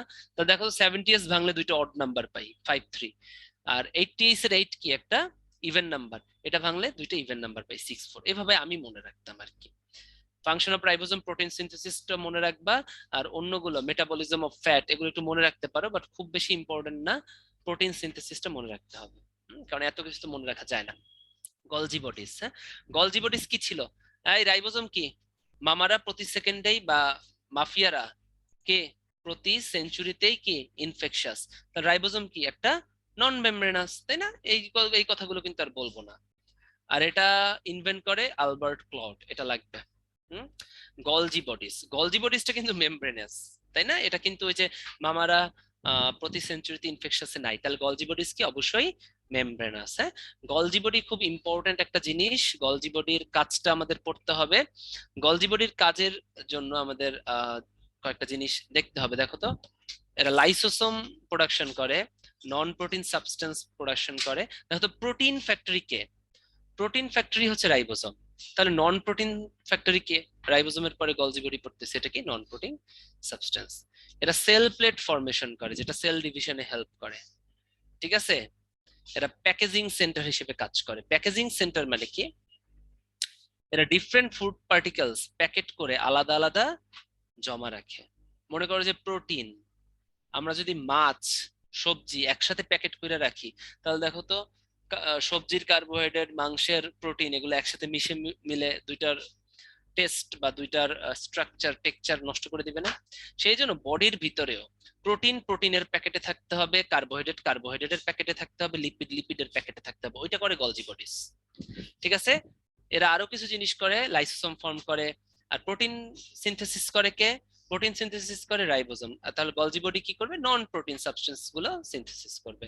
এরা কিছু ভিটামিন সি স্টোর করে। দেখো তো, এরা যেহেতু প্যাকেট করতেছে, তাই না, প্যাকেট করে কি স্টোর করতে পারবে? এরা ভিটামিন সি এবং প্রোটিন স্টোর করতে পারবে, কিন্তু প্যাকেজ করাই মানে স্টোর করা। ঠিক আছে, এরা কিন্তু স্পার্মের অ্যাক্রোসোম তৈরিতে হেল্প করে। ঠিক আছে, এটা মনে করো স্পার্ম, একটা স্পার্ম, হ্যাঁ, একটা স্পার্মের টেইল থাকে, এই স্পার্মের মাথায় একটা অ্যাক্রোসোম থাকে। এটা কি? একটা অ্যাক্রোসোম, হ্যাঁ, একটা ক্যাপের মতো, অ্যাক্রোসোমাল ক্যাপ বলা হয়। এটা কে ফর্ম করে? গলজি বডিস ফর্ম করে। এটা কিন্তু খুবই ইম্পর্টেন্ট, এগুলো খুবই ইম্পর্টেন্ট, এটা কিন্তু মেডিকেলে আসছে। অ্যাক্রোসোম ফর্ম করে কে? Golgi bodies. ঠিক আছে, এটা একটু মনে রাখতে হবে ভাইয়া। গলজি বডির কাজটা সিকিউর জন্য এবং মেডিকেল ডেন্টালের এমসিকিউর জন্য, তোমাদের এইচএসসি মেডিকেল ডেন্টাল এমসিকিউর জন্য খুবই ইম্পর্টেন্ট। ঠিক আছে, এটাও খুব ইম্পর্টেন্ট, প্রোটিন সিনথেসিস ওইটা। এবারে আসো গলজি বডি যেটা, হ্যাঁ, গলজি বডির টাইপ। গলজি বডির তিনটা টাইপ আছে, একটা সিস্টার্নি, একটা ভ্যাকুয়াল, একটা ভেসিকল। ঠিক আছে, সিস্টার্নি, ভ্যাকুয়াল, ভেসিকল।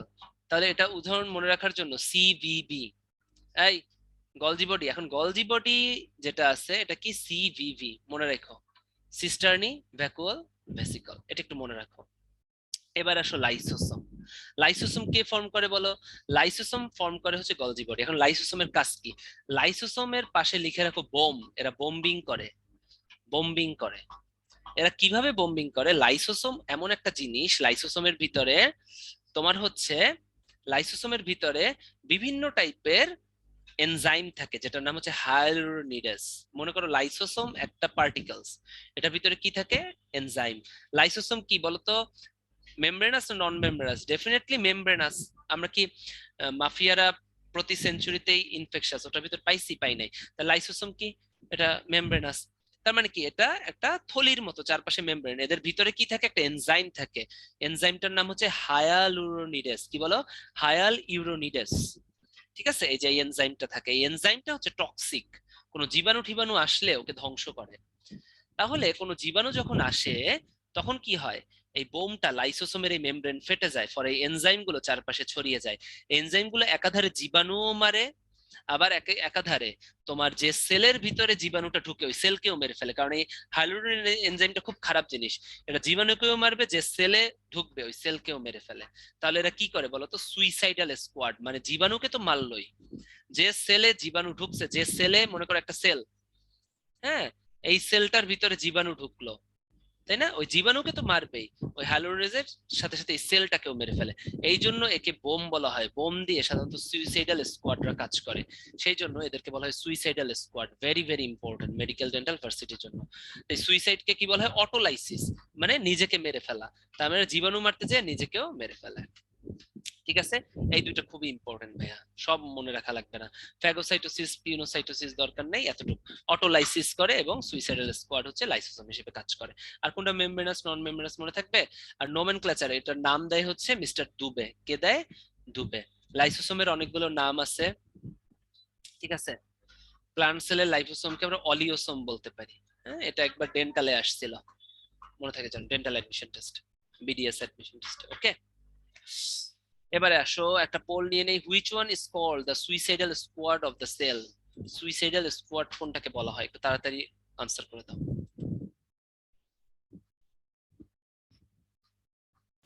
লাইসোসোম ক্যান্সার কিভাবে কজ করে? তোমার অটোলাইসিস যদি করে ফেলে, ঠিক আছে, ও তো নিজের সেলটাকে নষ্ট করতেছে না, সেই নষ্ট সেলটা যদি তোমার সেল শরীরের ভিতরে অনেক দিন, একটা শরীরের ভিতরে যদি নষ্ট জিনিস অনেক দিন ধরে থেকে যায়, এটা ক্যান্সার ফর্ম করবে না? বুঝতে পারছেন? Yes, death by enzyme. Yes আনা, বুঝতে পারছো তামিম কিভাবে ক্যান্সার কজ করে?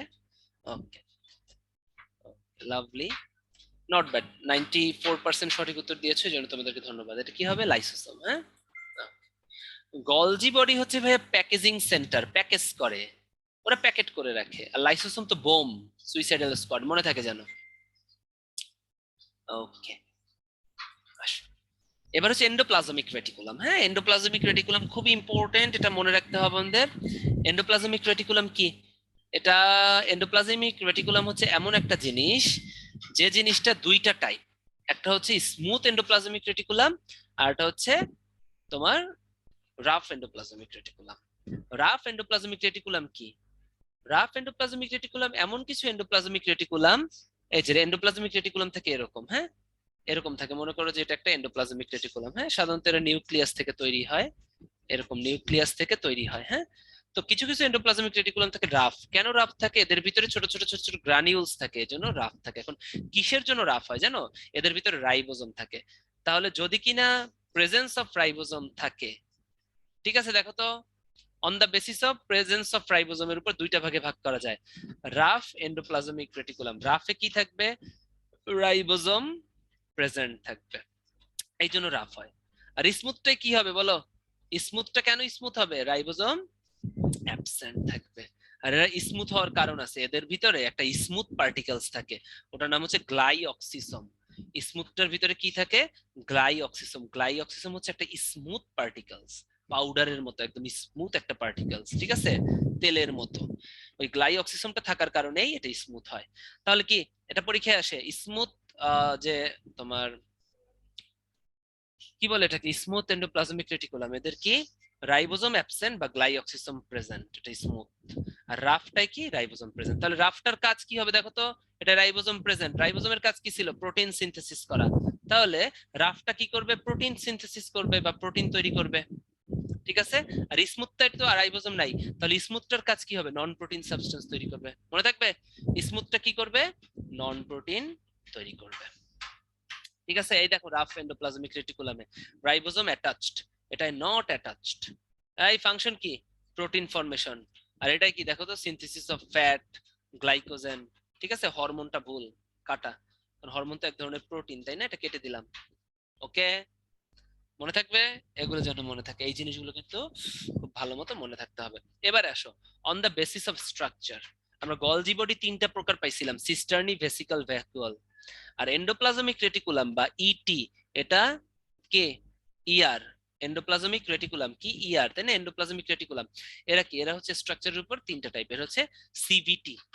দেখো তো বা সিভিট, মনে রাখবা কি?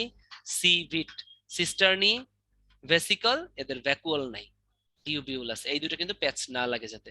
তাহলে আমি পাশে গলজি বডি লিখে দেই, যাতে একসাথে কনফিউশন না লাগে। গলজি বডি কি বলো? C for cisternae, V for vesicle, লাস্টে ভি ফর কি ছিল? ভ্যাকুয়াল। ঠিক আছে। আর তোমার এন্ডোপ্লাজমিক রেটিকুলাম কি?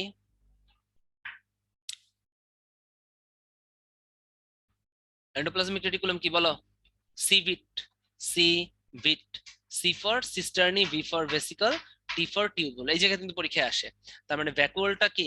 গলজি বডিতে আছে।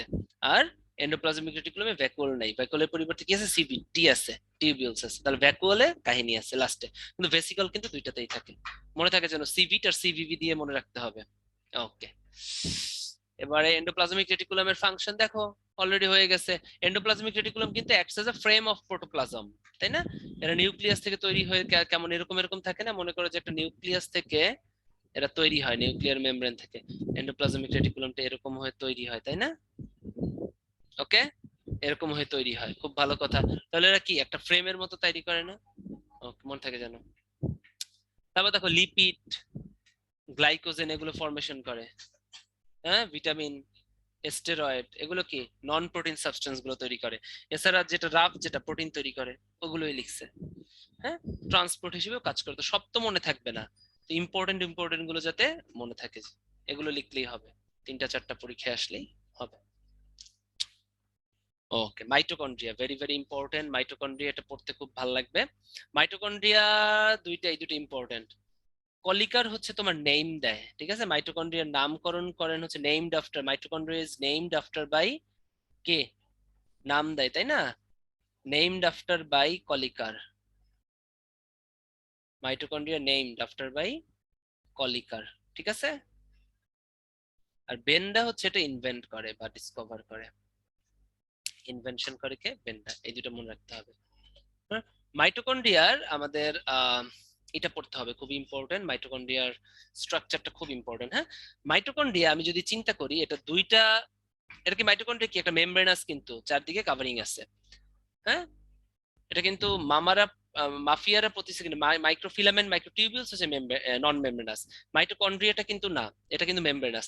এটার দুইটা সেল মানে কাভারিং থাকে বা হচ্ছে মেমব্রেন থাকে। একটা আউটার মেমব্রেন, এটার নাম হচ্ছে একটা আউটার মেমব্রেন, আর একটা ইনার মেমব্রেন। ইনার মেমব্রেনটা দেখো ভাইয়া এরকম পেঁচানো থাকে, দেখো তো ইনার মেমব্রেনটা এরকম প্যাচ লাগানো থাকে, দেখছো?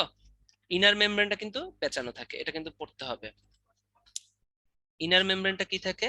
এভাবে প্যাচ লাগানো থাকে, দেখো।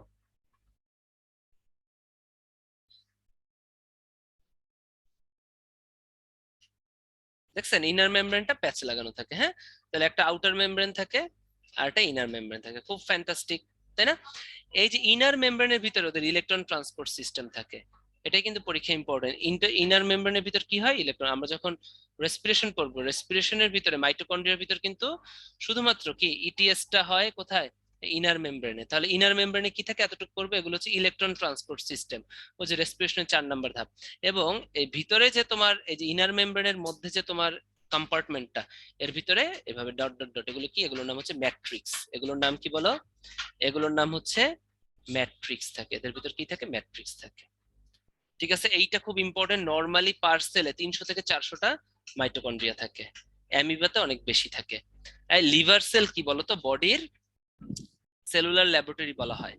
তাই না? লিভিং ল্যাবরেটরিকে, মানুষের বডির ল্যাবরেটরিকে লিভার। তো লিভারের ভিতর কি, লিভারের ভিতর সব থেকে বেশি ম্যাক্সিমাম রিয়াকশন হয়, কেমিক্যাল রিয়াকশন হয়, বায়োলজিক্যাল রিয়াকশন হয়, বায়োকেমিক্যাল রিয়াকশন হয়। তাহলে এখানে কি বেশি পরিমাণে এটিপি প্রোডাকশন করা দরকার না?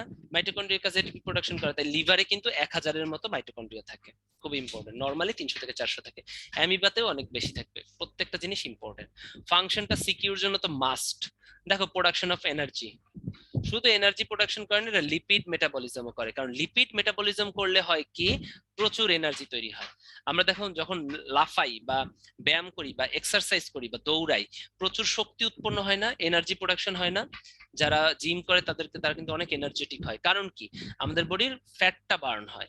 তাহলে ফ্যাট বার্ন করা মানে কি, ফ্যাট বার্ন হলেই শক্তি উৎপন্ন হয়। তাহলে মাইটোকন্ড্রিয়া কি করে, এনার্জি প্রোডাকশন করে। তাহলে এনার্জি তো প্রোডাকশন করে একটা প্রসেসের মাধ্যমে। ওরা তাহলে কি করে, লিপিড মেটাবলিজম মানে হচ্ছে লিপিডের ভিতরে রাসায়নিক ক্রিয়া বিক্রিয়া করে বা হচ্ছে কেমিক্যাল রিয়াকশন করে লিপিড ভাঙে। তাহলে এটাও কে করে, মাইটোকন্ড্রিয়া। মনে থাকবে। আর একটা জিনিস দেখো তো, produces its own DNA. RNA এর কথা বাদ দাও, আমরা ডিএনএটা মনে রাখি। কারণ ডিএনএ কি, ডিএনএ হচ্ছে বডির সব থেকে ইম্পর্টেন্ট পার্ট, যেটা কি বডির ক্যারেক্টারিস্টিক্সটা ক্যারি করে। যেটা কি করে, বডির ক্যারেক্টারিস্টিক্স যেটা আছে সেটা ক্যারি করে। কে করে, সেটা করে হচ্ছে গিয়ে তোমার ডিএনএ, তাই না? তাহলে মাইটোকন্ড্রিয়া কি, পাওয়ার হাউস, এর ভিতরে এনার্জি কন্টিনিউয়ালি প্রোডাকশন হচ্ছে। তাহলে এর ভিতরেও ডেফিনেটলি একটা এক্সট্রা ডিএনএ থাকতে হবে। ঠিক আছে?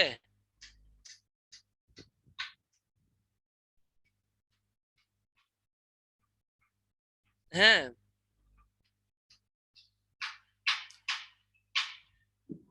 হ্যাঁ, তাহলে কি হবে বলো তো? তাহলে কি হয়েছে? তাহলে ব্যাপারটা হচ্ছে কি বলো?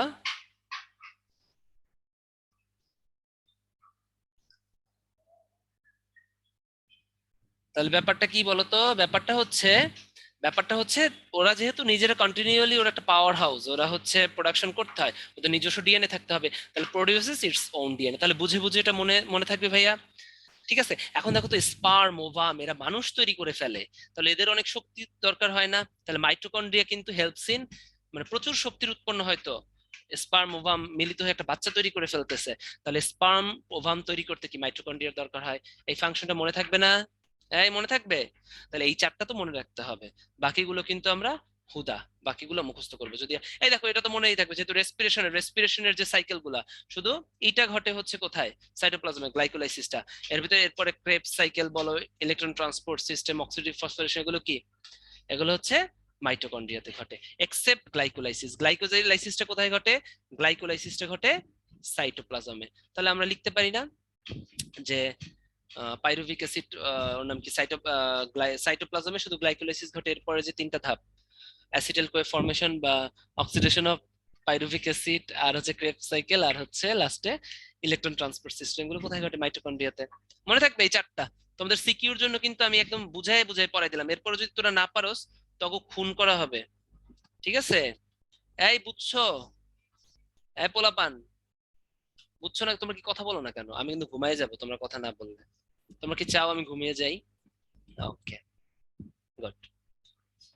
এবারে আসো প্লাস্টিড, এটা খুবই ইম্পর্টেন্ট প্লাস্টিডটা। সোনামণিরা আসো, তোমাদের খুব সুন্দর মতো আজকে প্লাস্টিডটা বুঝাই দেবো যাতে ভুল না হয়। প্লাস্টিড হচ্ছে লার্জেস্ট সেলুলার অর্গানেল। হ্যাঁ, পাওয়ার হাউস হচ্ছে মাইটোকন্ড্রিয়া। পাওয়ার দেখেই যে এটা বড় জিনিস তা না। তোমরা কিন্তু অনেকে ভুল করো, ভাবো যে পাওয়ার হাউস তো এরা এনার্জি প্রোডাকশন করে, এইটাই বুঝি বড় না। লার্জেস্ট সেলুলার অর্গানেল হচ্ছে কি, প্লাস্টিড। এটা পরীক্ষায় আসে। ঠিক আছে। এখন এটা আমরা একটু দেখবো, এটা একটু বুঝাই পড়বো। প্লাস্টিডও কি, প্লাস্টিডও কিন্তু একটা গঠন আসে, তোমাদের স্ট্রাকচার আসতে পারে। প্লাস্টিডও কিন্তু তোমার মেমব্রেনাস। দেখো তো, মাফিয়ারা প্রতি সেঞ্চুরিতে ইমোশনাল, প্লাস্টিড আছে নাই? হ্যাঁ, প্রতিতে প্রোটিওসোম, প্লাস্টিড তো না। এরাও কিন্তু দুইটা সেলুলার লেয়ার দিয়ে গঠিত। দেখো তো, দুইটা কাভারিং দিয়ে গঠিত, একটা আউটার মেমব্রেন, একটা ইনার মেমব্রেন। এটা বোঝা বোঝা লাগবে। ঠিক আছে।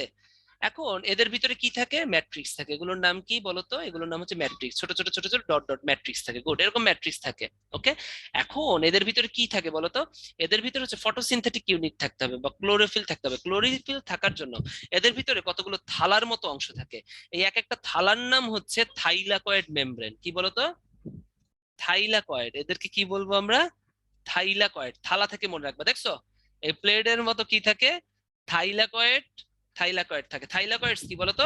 এক একটা থাকায় সিঙ্গেল থালা, ঠিক আছে, আমি বুঝাই দেই। সিঙ্গেল থালা থেকে থাইলাকয়েড, এর ভিতরে ক্লোরোপ্লাস্ট থাকে বা ক্লোরোফিল থাকে বা ফটোসিনথেটিক ইউনিট থাকে, ফটোসিনথেসিস করার ইউনিট। এরকম অনেকগুলো থালাকে একসাথে বলা হয় গ্রানা। অনেকগুলো থালাকে একসাথে কি বলা হয়? অনেকগুলো থালাকে একসাথে বলা হয় গ্রানাম। ঠিক আছে, তাহলে গ্রানাম আর থালার ভিতর পার্থক্য বুঝছো?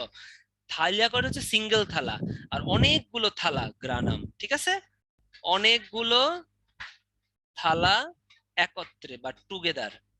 ঠিক আছে, অনেকগুলো থালা একত্রে, অনেকগুলো খালা না থালা, ঠিক আছে, অনেকগুলো থালা একত্রে, সেটা হচ্ছে কি বলো?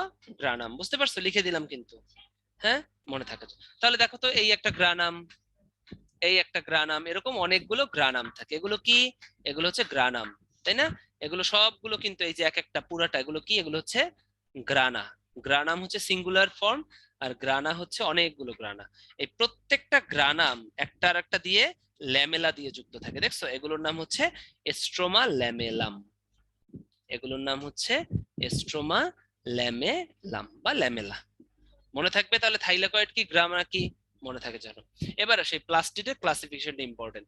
লিউকো কথাটার মানে সাদা, সাদা মানে হচ্ছে কালারলেস, তাই না? কালারলেসটাকে বলা হয় লিউকোপ্লাস্ট।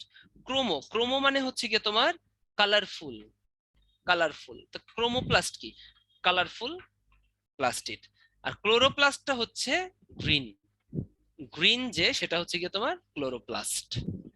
ঠিক আছে, তো ক্রোমোপ্লাস্ট সাধারণত কালারফুল ফ্রুটসে, রুটস অফ দ্য ক্যারোটসে, হ্যাঁ, এগুলো থাকে। ঠিক আছে, এবার আসো এই লিউকোপ্লাস্টের ক্লাসিফিকেশন ইম্পর্টেন্ট। লিউকোপ্লাস্ট তিন টাইপের। একটা হচ্ছে অ্যামাইলোপ্লাস্ট, যেটা সাদাটা, তাই না? লিউকোপ্লাস্ট কি কালারলেস, দেখো তো। এই কালারলেস কে আবার তিন ভাগে ভাগ করা যায়: অ্যামাইলোপ্লাস্ট, ইলায়োপ্লাস্ট, অ্যালিউরোপ্লাস্ট। ঠিক আছে, এটা একটু মনে রাখো। অ্যালিউরোপ্লাস্টের আর একটা নাম হচ্ছে প্রোটিনোপ্লাস্ট। অ্যালিউরোপ্লাস্টের আর একটা নাম কি? প্রোটিনোপ্লাস্ট। তাহলে অ্যালিউরোপ্লাস্ট কি স্টোর করবে? প্রোটিন স্টোর করবে। অ্যালিউরোপ্লাস্ট কি করবে? প্রোটিন স্টোর করবে। এটার একটা নাম কি? প্রোটিনোপ্লাস্ট। ওকে, ইলাইওপ্লাস্ট, দেখো তো ইলাইওপ্লাস্ট, ইলাইও থেকে আমরা মনে রাখবো ইলাস্টিক। এই চর্বি ইলাস্টিক না ছোট বাবু, দেখছো এদের গাল একদম তুলতুলে চর্বি দ্বারা হয় না? তখন আমরা কি করি বলো তো? তোমরা বাচ্চাদের দেখলে কি করো? আমি দেখাই কি করো।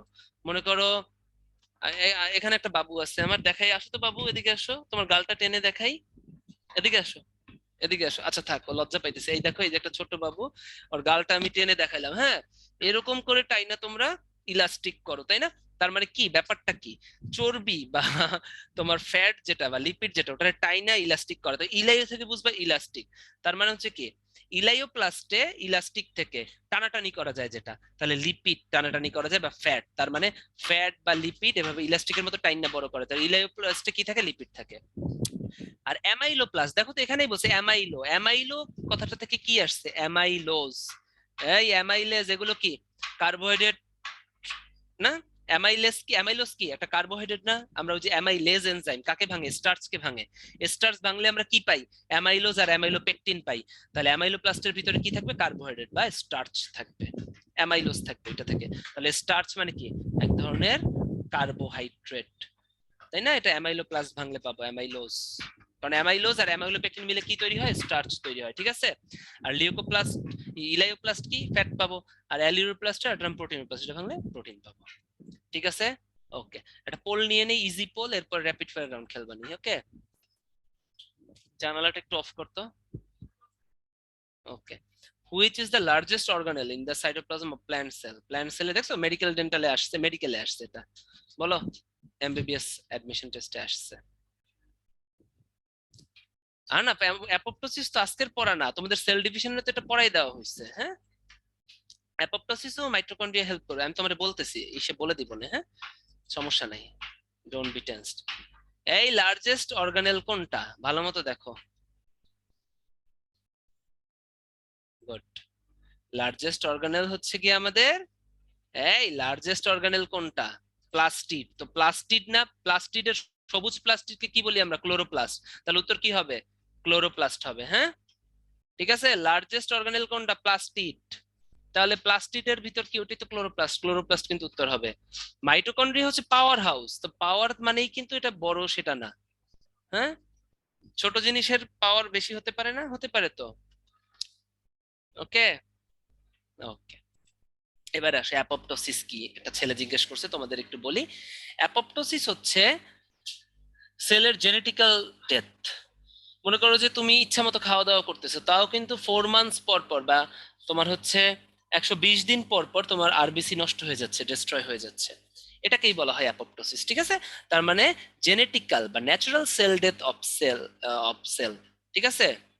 একটা স্পেসিফিক ইন্টারভেলস এর পর পর তোমার একটা সেল ন্যাচারালি ডেথ হয়ে যাওয়াকে অ্যাপোপ্টোসিস বলা হয়। আর নেক্রোসিস কি? ওটার যদি মাইরা কাইটটা মারা হয়, তাই না, কেমিক্যাল দিয়ে বা অক্সিজেন না দিয়ে বা কোনো তেল ঠেল, গরম তেল ফেলে, যে কোনো আর কি কেমিক্যালের মাধ্যমে বা নিউট্রিশনের অভাবে, অক্সিজেনের অভাবে যদি কোনো সেল মারা যায়, ওটা হচ্ছে কি তোমার নেক্রোসিস, লিভিং সেলের ভিতরে। আর কে, আর অ্যাপোপ্টোসিস কি জেনেটিক্যালি যদি কিনা মারা যায়।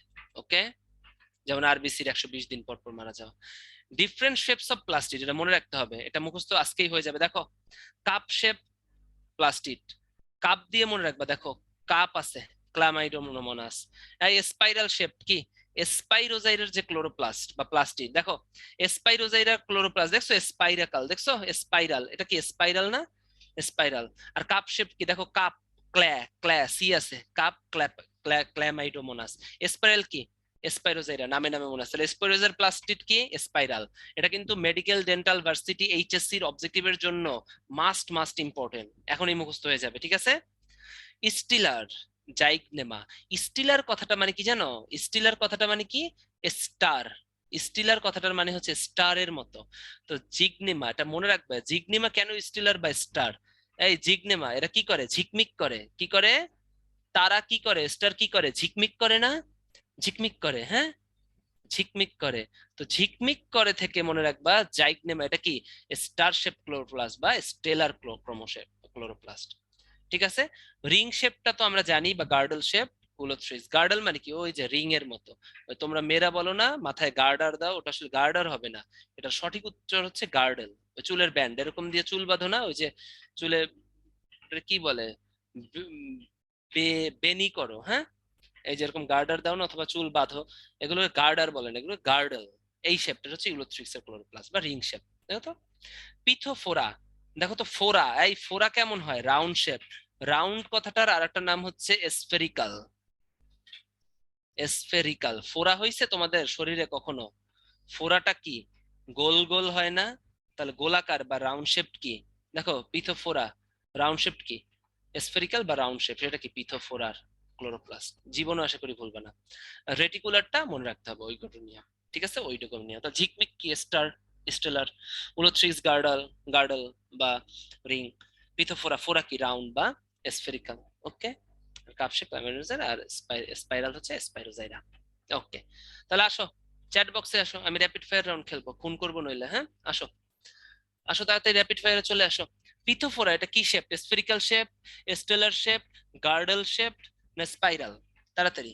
Pithophora, Pithophora spherical shape, stellar shape, girdle shape, না? ভেরি গুড, মিক্কাত প্রমা, না হচ্ছে তোমার স্পাইরাল শেপ। ভেরি গুড, হচ্ছে স্ফেরিক্যাল। নিসর্গ, মিক্কাত, আহনা, লাভলি, দেখছো সবাই পারতেছো। প্রমা, যাক, ক্লাসটা নেওয়া সার্থক হয়েছে। এটা কিন্তু অনেক কঠিন একটা চ্যাপ্টার, বাট আমি কিন্তু তোমাদেরকে চেষ্টা করতেছি হাইয়েস্ট লেভেলে, যাতে কিনা কঠিন জিনিসগুলোকে তোমাদের মাথায় ঢুকানোর যার। ঢুকতেছে তো মাথার ভিতরে, না বোর্ড লাগতেছে? বোর্ড লাগলে বলো। বোর্ড লাগাটা স্বাভাবিক, তাই না? মানুষের ভালো লাগা বা বোর লাগা, এটা কি? এটা যার যার নিজের জন্য হয়। এটা কি একটা নর্মাল একটা ব্যাপার, হ্যাঁ, ঠিক আছে। ওকে, আই পিচ্ছি, আসো। ওকে, আসো তাহলে এখন আমরা হচ্ছে ই করি। এই তো পারতেছো তোমরা, হ্যাঁ? এখন হচ্ছে সেন্ট্রিওল পড়াবো আমরা। কি পড়াবো? সেন্ট্রিওল, হ্যাঁ। সেন্ট্রিওল কি বলতো? মনে আছে মাফিয়ারা প্রতি সেঞ্চুরিতে ইমোশনাল। সেন্ট্রিওল তাহলে কি? সেন্ট্রিওল কিন্তু নন নন মেমব্রেনাস। সেটা হচ্ছে ভ্যান বেন্ডেন ইনভেন্ট করে। কে ইনভেন্ট করে বলতো? Van Benden. হ্যাঁ, এটা একটু মনে রাখতে হবে, ডিসকভার করে ভ্যান। নোমেনক্লাচারটা দরকার নেই, এত লাগবে না। এখন এদের তিনটা পার্ট আছে, একটা হচ্ছে সিলিন্ড্রিক্যাল ওয়াল, একটা ট্রিপলেটস, আর একটা হচ্ছে লিঙ্কার, ঠিক আছে? একটা সেন্ট্রিওলের পার্ট। ব্যাপারটা কি দেখো তো, এদের সিলিন্ড্রিক্যাল ওয়ালটা তৈরি হয় ট্রিপলেটস দিয়ে। এই দেখছো, এই একটা ট্রিপলেটস। ট্রিপলেটস কি? তিনটা তিনটা নল দিয়ে যুক্ত এক একটা গঠন। তাহলে এইরকম এই একটা ট্রিপলেটস, এই একটা ট্রিপলেটস, এই একটা ট্রিপলেটস, এরকম করে 1 2 3, তাহলে এরকম ট্রিপলেটস থাকে মোট 9টা। 1 2 3, ঠিক আছে, এই 4, এই 5, এই 6, এই 7, এই 8, এই 9টা। দেখছো? এই দেখো ট্রিপলেটস, এই একটা, দুইটা, তিনটা, চারটা, পাঁচটা, ছয়টা, সাতটা, আটটা, 9টা। তাহলে ট্রিপলেটস থাকে 9টা। এই 9টা ট্রিপলেটস মিলে কি তৈরি করে দেখো তো? একটা সিলিন্ড্রিক্যাল ওয়াল তৈরি করে। আর কি থাকে? ট্রিপলেটস থাকে। ট্রিপলেটস কয়টা থাকে? দেয়ার আর 9 ট্রিপলেটস। ঠিক আছে? এবং প্রত্যেকটা ট্রিপলেটস এর ভিতরে কয়টা টিউবিউলস থাকে? এই যে টিউবিউলস কয়টা থাকে? একটা, দুইটা, তিনটা। তাহলে ইচ ফর্ম 3 সাব টিউবিউলস। ঠিক আছে? তাহলে প্রত্যেকটা ট্রিপলেটস এর ভিতর কয়টা টিউবিউলস থাকে?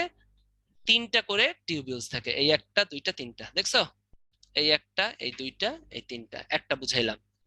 এই দেখো, এই একটা, এই দুইটা, তিনটা, এগুলোর নাম কি? Sub tubules. ঠিক আছে? তাহলে ট্রিপলেটস থাকে মোট 9টা। আর এগুলোর নাম কি? এগুলোর নাম হচ্ছে সাব টিউবিউলস। এখন দেখো তো, এই প্রত্যেকটা একটা একটার সাথে যুক্ত থাকবে না? লিঙ্কার দিয়ে যুক্ত থাকে, নইলে তো সিলিন্ডারটা গঠিত হইলো না। এই একটা, দুইটা, তিনটা, চারটা, পাঁচটা, ছয়টা, সাতটা, 9টা ট্রিপলেটস দিয়ে পরপর যুক্ত হয়ে লিঙ্কার্স তৈরি, মানে সিলিন্ডার তৈরি করছে। প্রত্যেকের মধ্যে কি লিঙ্কার্স থাকে? দেখছো? গ্লুর মতো অংশ, এই লিঙ্কার্স দিয়ে এরা যুক্ত থাকে। এটাই বলছে। সেন্ট্রিওলের কাজ সিকিউর জন্য খুব ইম্পর্টেন্ট। হ্যাঁ, সেন্ট্রিওল কিন্তু সেল ডিভিশনে হেল্প করে, তোমাদের সেল ডিভিশনের সময় পড়ানো হয়েছিল। হ্যাঁ, স্পিন্ডল ফাইবার যাই, সেই স্পিন্ডল ফাইবার কিন্তু সেন্ট্রিওল তৈরি করে। ঠিক আছে? স্পিন্ডল ফাইবার কিন্তু সেন্ট্রিওল তৈরি করে। ঠিক আছে? এছাড়া এরা formation of cilia and flagella in ciliated flagellated sell.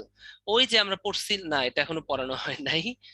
তোমাদেরকে রিপ্রোডাকশন অফ প্ল্যান্ট পড়ানো হয়েছিল।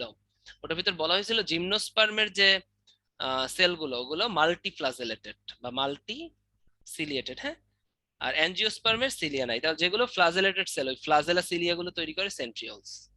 ঠিক আছে? তাহলে দেখো তো, সিলিয়া তৈরি করা, ফ্লাজেলা তৈরি করা কি? লোকোমোটিভ, লোকোমোশন জিনিস তৈরি করা। তাহলে স্পার্মের টেইলকে তৈরি করবে সেন্ট্রিওলস।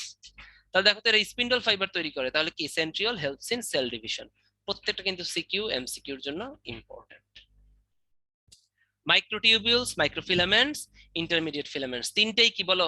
নন মেমব্রেনাস। মাফিয়ারা প্রতি সেঞ্চুরিতেই ইমোশনাল। তো সেন্ট্রিওল নন মেমব্রেনাস, মাফিয়ারা মাইক্রোফিলামেন্ট, মাইক্রোটিউবিউল, আর ইনফেকশাসে কি ছিল বলো? Intermediate filaments. তিনটাই কি? নন মেমব্রেনাস। এরা কি করে? এরা স্ট্রাকচারাল ফাউন্ডেশন তৈরি করে বা স্ট্রাকচার তৈরি করে একটা সেলের, তাই না? এদেরকে বলা হয় সাইকোস্কেলেটন। তো স্কেলেটাল সিস্টেমের অংশ কি? স্ট্রাকচার তৈরি করা। এরা স্ট্রাকচার ফর্ম করে। ঠিক আছে? এটা কিন্তু খুব ইম্পর্টেন্ট। এই মাইক্রোটিউবিউল যেটা আছে, হ্যাঁ, মাইক্রোটিউবিউলস এর একটা ইম্পর্টেন্ট কাজ হচ্ছে স্পিন্ডল ফাইবার তৈরি করা। কি বলে? Spindle fibre formation. তাহলে দেখো তো, স্পিন্ডল ফাইবার ফরমেশন দুইটা জিনিস করে। দেখো, একটা হচ্ছে সেন্ট্রিওল, আর একটা হচ্ছে সাইটোস্কেলেটন। তাহলে এটা লিখে দেই। হ্যাঁ,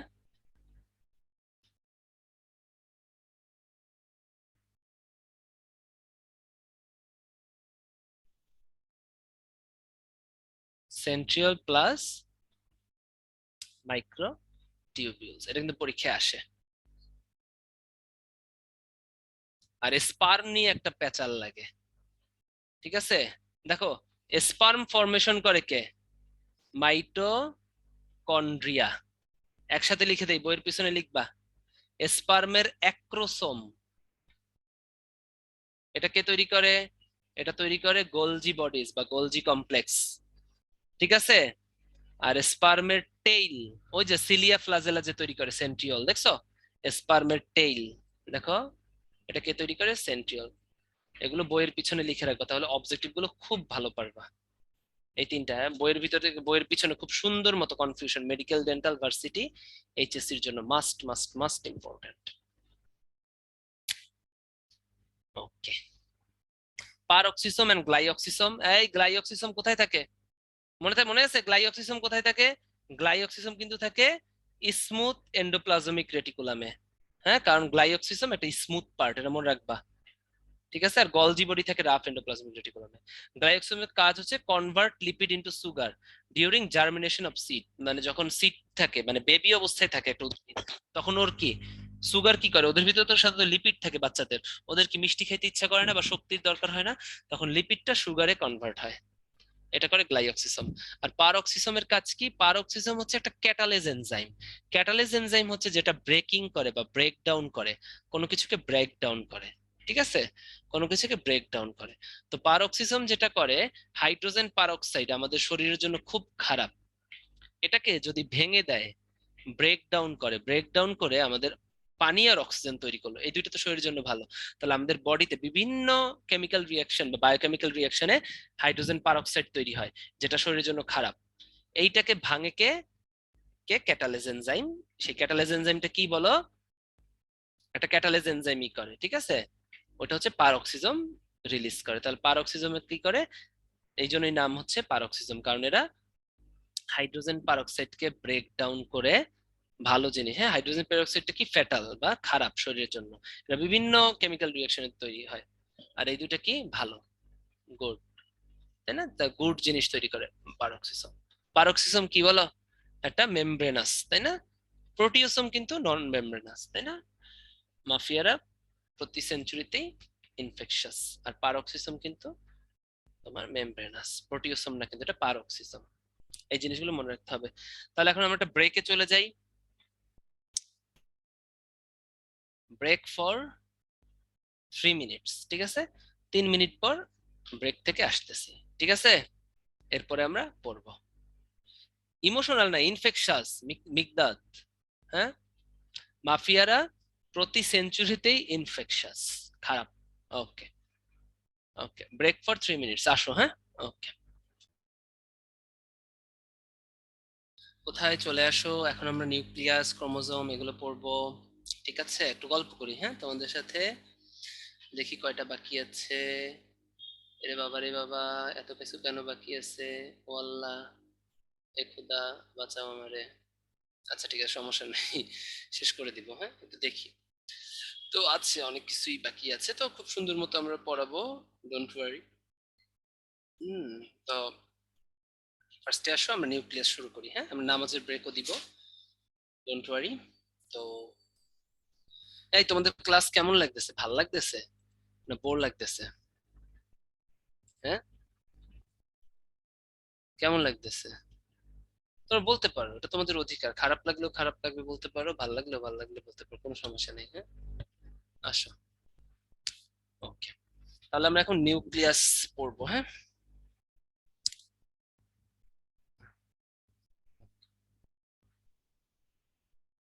আচ্ছা, বোটানি ভাল লাগে না?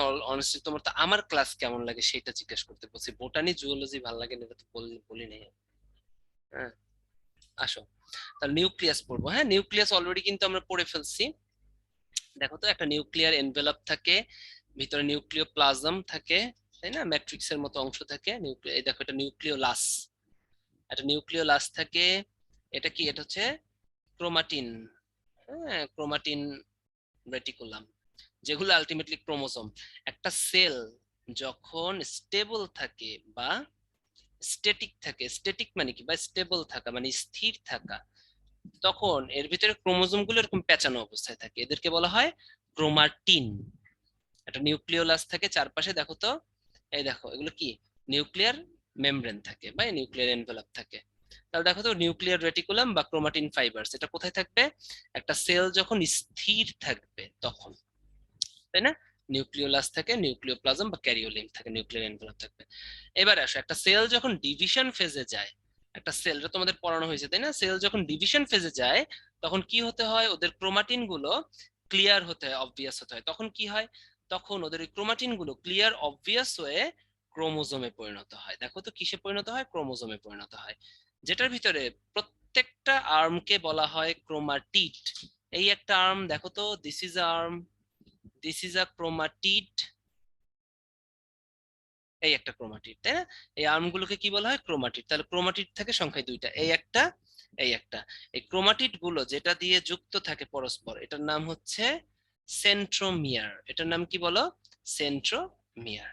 এটাই বলছে। তাহলে ক্রোমোজোমের গঠনটা পরীক্ষায় আসে। তাহলে একটু দেখো তো এখানে পার্টস অফ আ ক্রোমোজোম, তাহলে কি ক্রোমাটিন। ক্রোমাটিন এই ক্রোমোজোম আমরা পাবো কোন ফেজে? ক্রোমোজোম আমরা পাবো ডিভিশন ফেজে। এর ভিতরে ক্রোমাটিন কখন পাবো? যখন ক্রোমোজোমটা স্থির অবস্থায় থাকবে, কয়েলড থাকবে, তাই না, পেঁচানো থাকবে, তখন ওকে বলবো ক্রোমাটিন। যখন ডিভিশন ফেজে যাবে এই প্রত্যেকটা আর্মকে বলা হবে ক্রোমাটিড। এই দেখো, হ্যাঁ, এই একটা ক্রোমাটিড, তাই না, আর ওই একটা ক্রোমাটিড। ঠিক আছে, এই আর্মস গুলোকে কি বলবো আমরা? ক্রোমাটিড, যারা দুইটা সেন্ট্রোমিয়ার দিয়ে যুক্ত থাকবে। ঠিক আছে, ক্রোমোমিয়ার কাকে বলো? এই যে যে ক্রোমাটিড প্রত্যেকটার এক একটা খণ্ড যদি করো, এই একটা খণ্ড, এই একটা খণ্ড, একদম একককে বলবো, ইউনিটকে বলবো ক্রোমোমিয়ার। স্যাটেলাইট, হ্যাঁ, স্যাটেলাইট কাকে বলবো আমরা একটু দেখি। দেখো তো একটা ক্রোমোজোমের ভিতরে ক্রোমাটিড গুলো, ক্রোমাটিন গুলো বা ক্রোমোজোম গুলো একদম পেঁচানো থাকে না? এই দেখো একটা নিউক্লিওলাস, একটা নিউক্লিয়াসের ভিতরে একটা নিউক্লিওলাস থাকে, তাই না, একটা নিউক্লিয়াসের ভিতরে নিউক্লিওলাস থাকে, আর ক্রোমাটিন রেটিকুলাম গুলো এভাবে পেঁচিয়ে থাকে। এখন দেখো তো এদিকে যে ক্রোমাটিন গুলো, তাই না, ক্রোমোজোম গুলো স্থির অবস্থায় কি বলবো? ক্রোমাটিড। মানে এগুলো তো ডিভিশন ফেজে এরা ক্রোমোজোমে পরিণত হয়। তাহলে কিছু ক্রোমোজোম থাকে যেগুলো স্যাটেলাইটের কাছে থাকে, এবং কিছু ক্রোমোজোম দেখো তো স্যাটেলাইট থেকে দূরে থাকে। তাহলে যে সমস্ত ক্রোমোজোম গুলো তোমার নিউক্লিওলাস, মানে কিছু ক্রোমোজোম থাকে, কিছু ক্রোমাটিন বা ক্রোমোজোম থাকে যেগুলো নিউক্লিওলাসের কাছে থাকে, আর কিছু থাকে নিউক্লিওলাসে থেকে অনেক দূরে থাকে। দেখো এইখানে ক্রোমোজোম গুলো যখন তোমার খাটো মোটা হবে বা অবভিয়াস হবে বা ক্লিয়ার হবে, তখন এরকম থাকবে না, তখন কিন্তু এরা এই নিউক্লিওলাসের সাথে যুক্ত থাকবে না। কিন্তু এদিকে যে খাটো মোটা ক্রোমোজোম গুলো হবে বা ঠিক হবে, এদের ক্রোমোজোমের অংশটা কিন্তু দেখো তো নিউক্লিওলাসের যুক্ত থাকে। তাহলে ক্রোমোজোম আর নিউক্লিওলাসের যে জয়েনিং পয়েন্ট, এগুলোকে বলা হয় স্যাটেলাইট। তাহলে দেখো তো, এই যে দেখো তো, এটা হচ্ছে স্যাটেলাইট, দেখছো একটা জয়েনিং পয়েন্ট থাকবে। ক্রোমোজোম, এবং তাহলে সব ক্রোমোজোমে কিন্তু স্যাটেলাইট থাকে না। দেখো এদিকে যে ক্রোমোজোমটা আছে এটার কি স্যাটেলাইট থাকবে? থাকবে না। তাহলে নিউক্লিওলাসের কাছে যে ক্রোমোজোম গুলো থাকবে ওগুলোরই স্যাটেলাইট থাকবে, কারণ নিউক্লিয়াসের সাথে ওরা যুক্ত থাকবে, এগুলোর নাম স্যাটেলাইট। টেলোমিয়ার, টেলোমিয়ার একদম প্রান্তের অংশকে, একটা ক্রোমোজোমের যে ক্রোমাটিড দুইটা আর্ম, এই একটা আর্ম এই একটা আর্ম, এই আর্মের একদম প্রান্তের অংশকে বলা হয় টেলোমিয়ার। ঠিক আছে, ওকে। পেলিকল কি? পেলিকল মানে হচ্ছে কাভারিং। এটা কোন বিজ্ঞানী বলে আছে, কোন বিজ্ঞানী বলে নাই। ক্রোমোজোমের চারপাশের যে কাভারিং, কাভারিং কে বলা হয় পেলিকল। ম্যাট্রিক্স, এই ক্রোমোজোমের ভিতরে যে dot dot dot dot dot এভাবে তোমার জেলি লাইক যে পার্টিকলস থাকে, এগুলোর নাম হচ্ছে ম্যাট্রিক্স। ঠিক আছে, এরকম dot dot dot dot dot dot থাকতে পারে, এগুলোর নাম কি? এগুলোর নাম হচ্ছে matrix. Okay. Structure of A chromosome, দেখো ক্রোমাটিন, হ্যাঁ, কয়েলড থাকে। ক্রোমাটিড, এই দেখো মেটাফেজ স্টেজ মানে ডিভিশন স্টেজে পাবো, এগুলো বলে দিছি already. Chemical structure of chromosome, কিছু কেমিক্যাল স্ট্রাকচার থাকতে পারে। ডিএনএ আরএনএ থাকে একটা ক্রোমোজোমের ভিতরে, আমরা জানি। প্রোটিন থাকতে পারে, হিস্টোন প্রোটিন, নন হিস্টোন প্রোটিন। এছাড়া এনজাইম থাকতে পারে, ডিএনএ পলিমারেজ, আরএনএ পলিমারেজ, হ্যাঁ, ডিএনএ তৈরিতে ডিএনএ পলিমারেজ লাগে, আরএনএ তৈরিতে আরএনএ পলিমারেজ লাগে। টাইপস অফ ক্রোমোজোম, হ্যাঁ, দেখো এই সেন্ট্রোমিয়ারটা যদি একদম টেলে থাকে, একদম প্রান্তে থাকে, এটার নাম টেলোসেন্ট্রিক, এটা হচ্ছে দেখতে আই শেপড। সেন্ট্রোমিয়ারটা যদি একদম মধ্যে থাকে, মধ্যে মানে মেটা, এটা ভি শেপড। এরা যদি কিছুটা মধ্যে থাকে, পুরাপুরি মধ্যে না, দেখো তো কিছুটা মধ্যে, পুরাপুরি মধ্যে না, তাহলে এরা কি হবে? এল শেপ, এটার নাম সাবমেটাসেন্ট্রিক।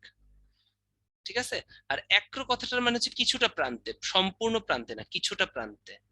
ঠিক আছে, এটা তাহলে জে শেপড হবে। কেন কিছুটা প্রান্তে? দেখো তো, একদম প্রান্তে হইলে কি আই শেপ, এই ছবি দিয়ে বোঝা যাচ্ছে না। একদম প্রান্তে হইলে কি আই শেপ, কিছুটা প্রান্তে দেখো তো, তাহলে এটা দেখতে জে এর মতো না? দেখো তো জে এর মতো, দেখছো, কিছুটা প্রান্তে, এটা জে শেপ। মনে থাকে যেন, খুব ইম্পর্টেন্ট এটা, হ্যাঁ, টাইপসটা। এটা লাগবে না, এটা রিডিং লিখবা, মনোসেন্ট্রিক, ডাইসেন্ট্রিক, পলিসেন্ট্রিক, এটা অতটা দরকার নাই, হ্যাঁ, রিডিং পড়বা, এটা ভুয়া একটা জিনিস, হ্যাঁ। ওকে, এবার আসো, which of the following chromosome is I shaped? I shaped chromosome কোনটা?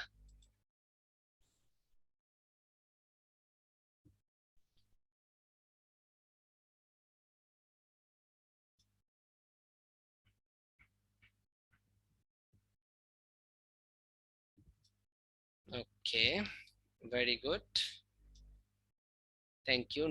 89% সঠিক উত্তর দিয়েছো, নট ব্যাড। এটা হচ্ছে উত্তর হবে টেলোসেন্ট্রিক, তাই না?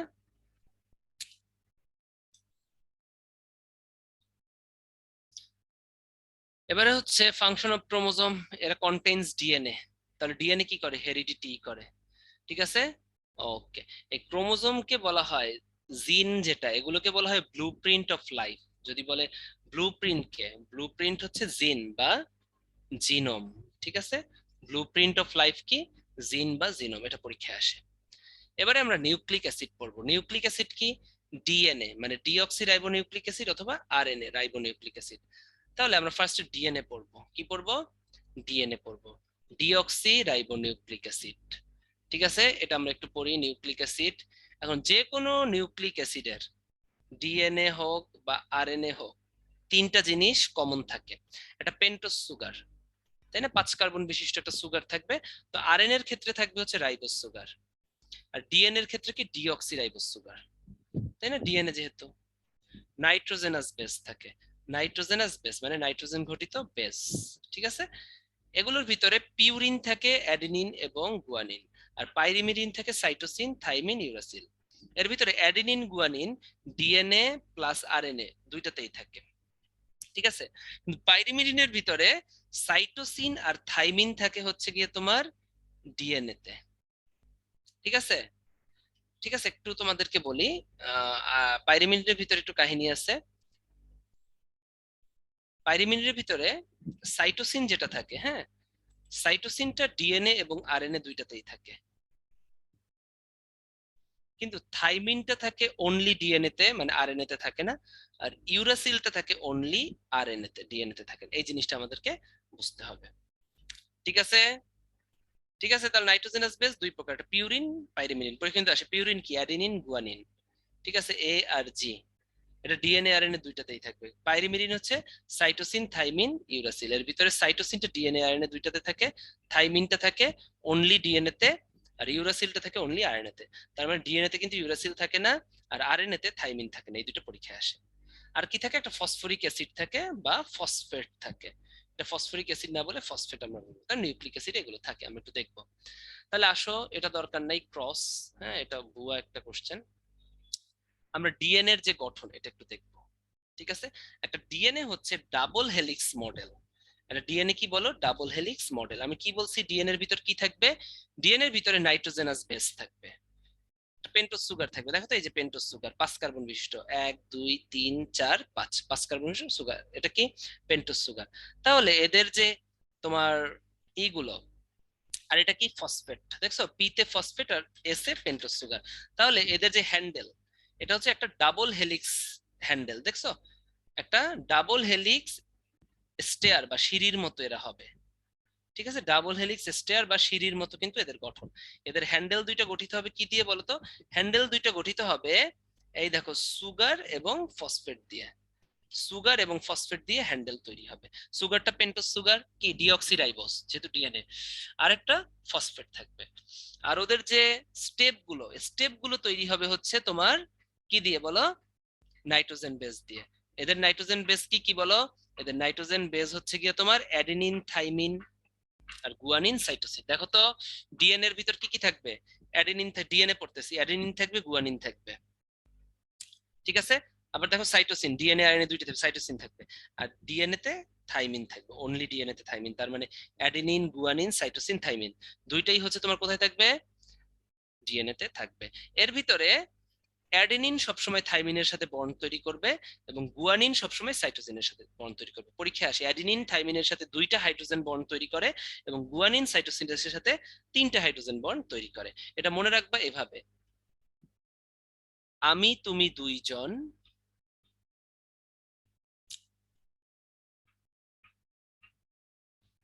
আমি তুমি দুইজন। তাহলে এটি অ্যাডেনিন আর থাইমিনের ভিতর কি?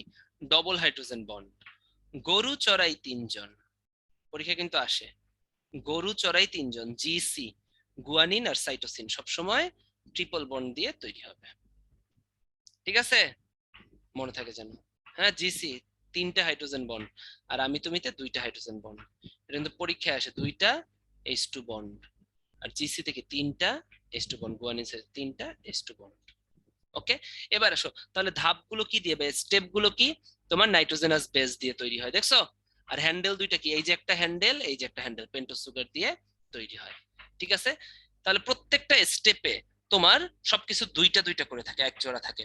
দেখো, এক জোড়া নাইট্রোজেনাস বেস, এক জোড়া পেন্টোজ সুগার, দুইটা ফসফেট, এই একটা স্টেপ, এই একটা স্টেপ, এই একটা স্টেপ। তার প্রত্যেকটা ইউনিট বা স্টেপে তোমার এক জোড়া করে সবকিছু থাকে, দুইটা করে থাকে।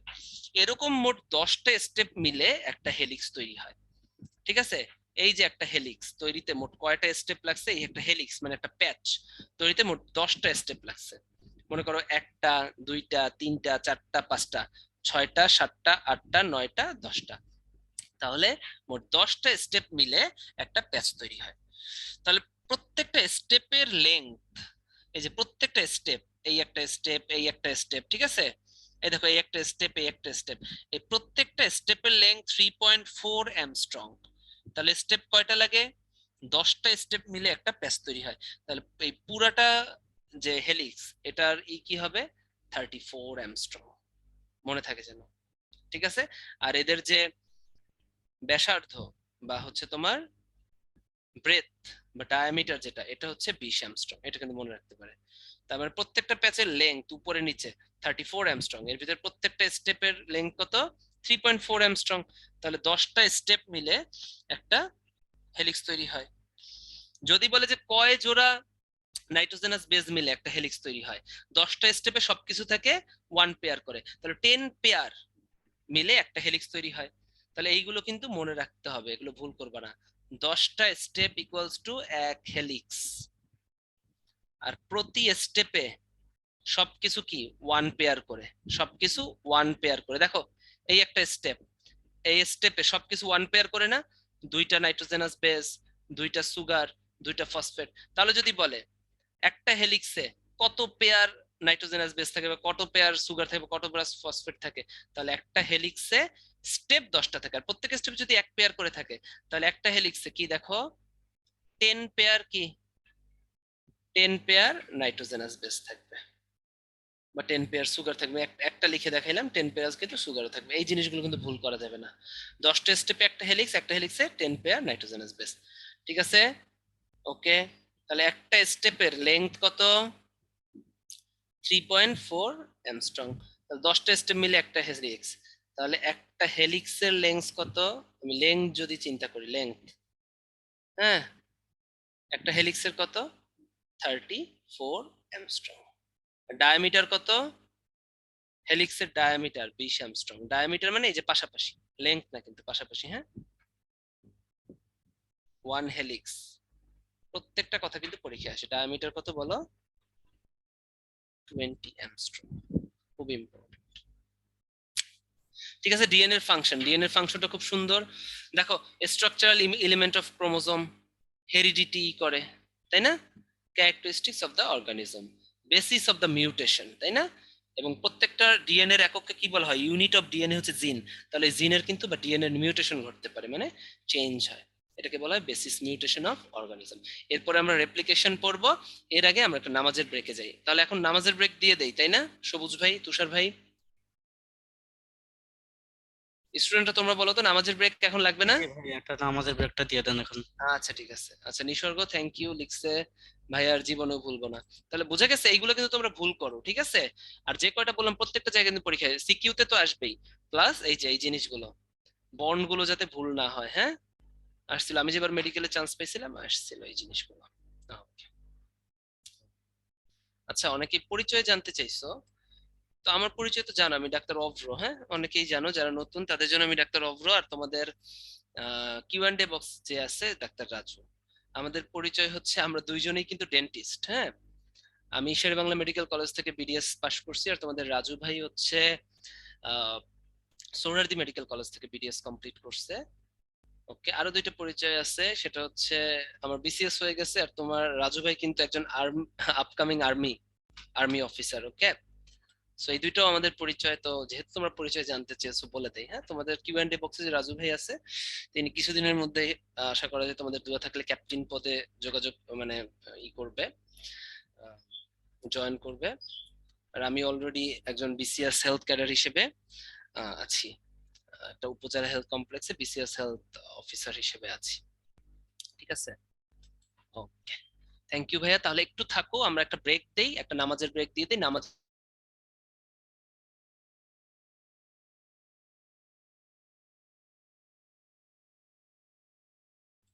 হ্যাঁ, তোমাদের রাজু ভাই ক্যাপ্টেন, মানে ক্যাপ্টেন হিসেবে যোগদান করবে তোমাদের দোয়া থাকলে কিছুদিনের মধ্যেই। হ্যাঁ, ওকে,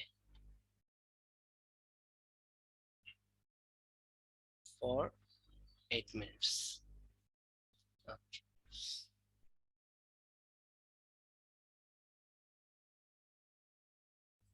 আশা করি চলে আসছো সবাই তো। আসো, আজকে অনেক বড় একটা চ্যাপ্টার তো, খুব সোজা করে আমি তোমাদেরকে দেওয়ার চেষ্টা করতেছি। তো এরপর হচ্ছে ডিএনএ রেপ্লিকেশন, একটু একটু পড়ি। রেপ্লিকেশন মানে কি? রেপ্লিকেশন মানে হচ্ছে রেপ্লিকা তৈরি করা। তার মানে একটা ডিএনএ থেকে দেখো দুইটা ডিএনএ হয়ে গেছে, দেখছো? একটা ডিএনএ থেকে দুইটা ডিএনএ হয়ে যাচ্ছে, এটাকে বলা হয় রেপ্লিকেশন। হ্যাঁ, দেখছো, একটা ডিএনএ থেকে একইভাবে দুইটা ডিএনএ তৈরি হয়, এটা হচ্ছে রেপ্লিকেশন। তা রেপ্লিকেশন কমপ্লেক্স গুলো কি কি এটা একটু দেখি। রেপ্লিকেশনটা কিভাবে হয় এটা একটু দেখি। এই সেমি কনজারভেটিভ মডেলটা, এটা পরীক্ষায় আসতে পারে। এই দেখো, কিছুই না, একটা ডিএনএ। হ্যাঁ, একটা ডিএনএ, এই একটা ডিএনএ, এই দেখো, চিন্তা করো, এই যে একটা ডিএনএ। মনে করো আমি এখানে একটু আঁকি, একটা প্রথমে ডিএনএ প্যাচ লেগে থাকে, তাই না? দেখছো, প্যাচ লেগে থাকে। হ্যাঁ, তো এটা একটু দেখি, এটা একে বুঝাবো না, এটা বুঝবে না। হ্যাঁ, দেখো, ফার্স্টে ডিএনএ থাকে কোথায়? ক্রোমাটিন রেটিকুলামের ভিতরে, অনেক অনেক থিক কয়েল থাকে, একদম মানে পেঁচানো থাকে। ঠিক আছে, এরকম দেখো তো, একটা ডিএনএ এর ভিতরে একদম ডিএনএ কিন্তু পেঁচানো থাকে, হ্যাঁ, রেটিকুলামের ভিতরে। এটাকে থিক কয়েল বলে। এটাকে কি বলা হয়? এটাকে বলা হয় থিক কয়েল। এই থিক কয়েলের প্যাচ খুলে তোমার ডিএনএ একটা হালকা প্যাচে পরিণত হতে হয়, তাই না? তাহলে থিক যে প্যাচটা থাকে, মনে করো যেটা একটা ক্রোমোজোমের ক্রোমাটিন রেটিকুলাম, এটা একটু বোঝার চেষ্টা করতে হবে, অবজেক্টিভও পারবে না, সাবজেক্টিভও পারবে না। ছবিটা আঁকতে একটু সমস্যা হচ্ছে, সেন্সর কাজ করতেছে না। তো এই যে, প্রথমে দেখো, একটা নিউক্লিয়াসের ভিতরে ক্রোমোজোম গুলো একদম পেঁচানো থাকে, তার মানে ডিএনএটাও একদম পেঁচানো থাকে, আর খুব থিক থাকে। তার মানে এটা কি? একটা থিক কয়েল।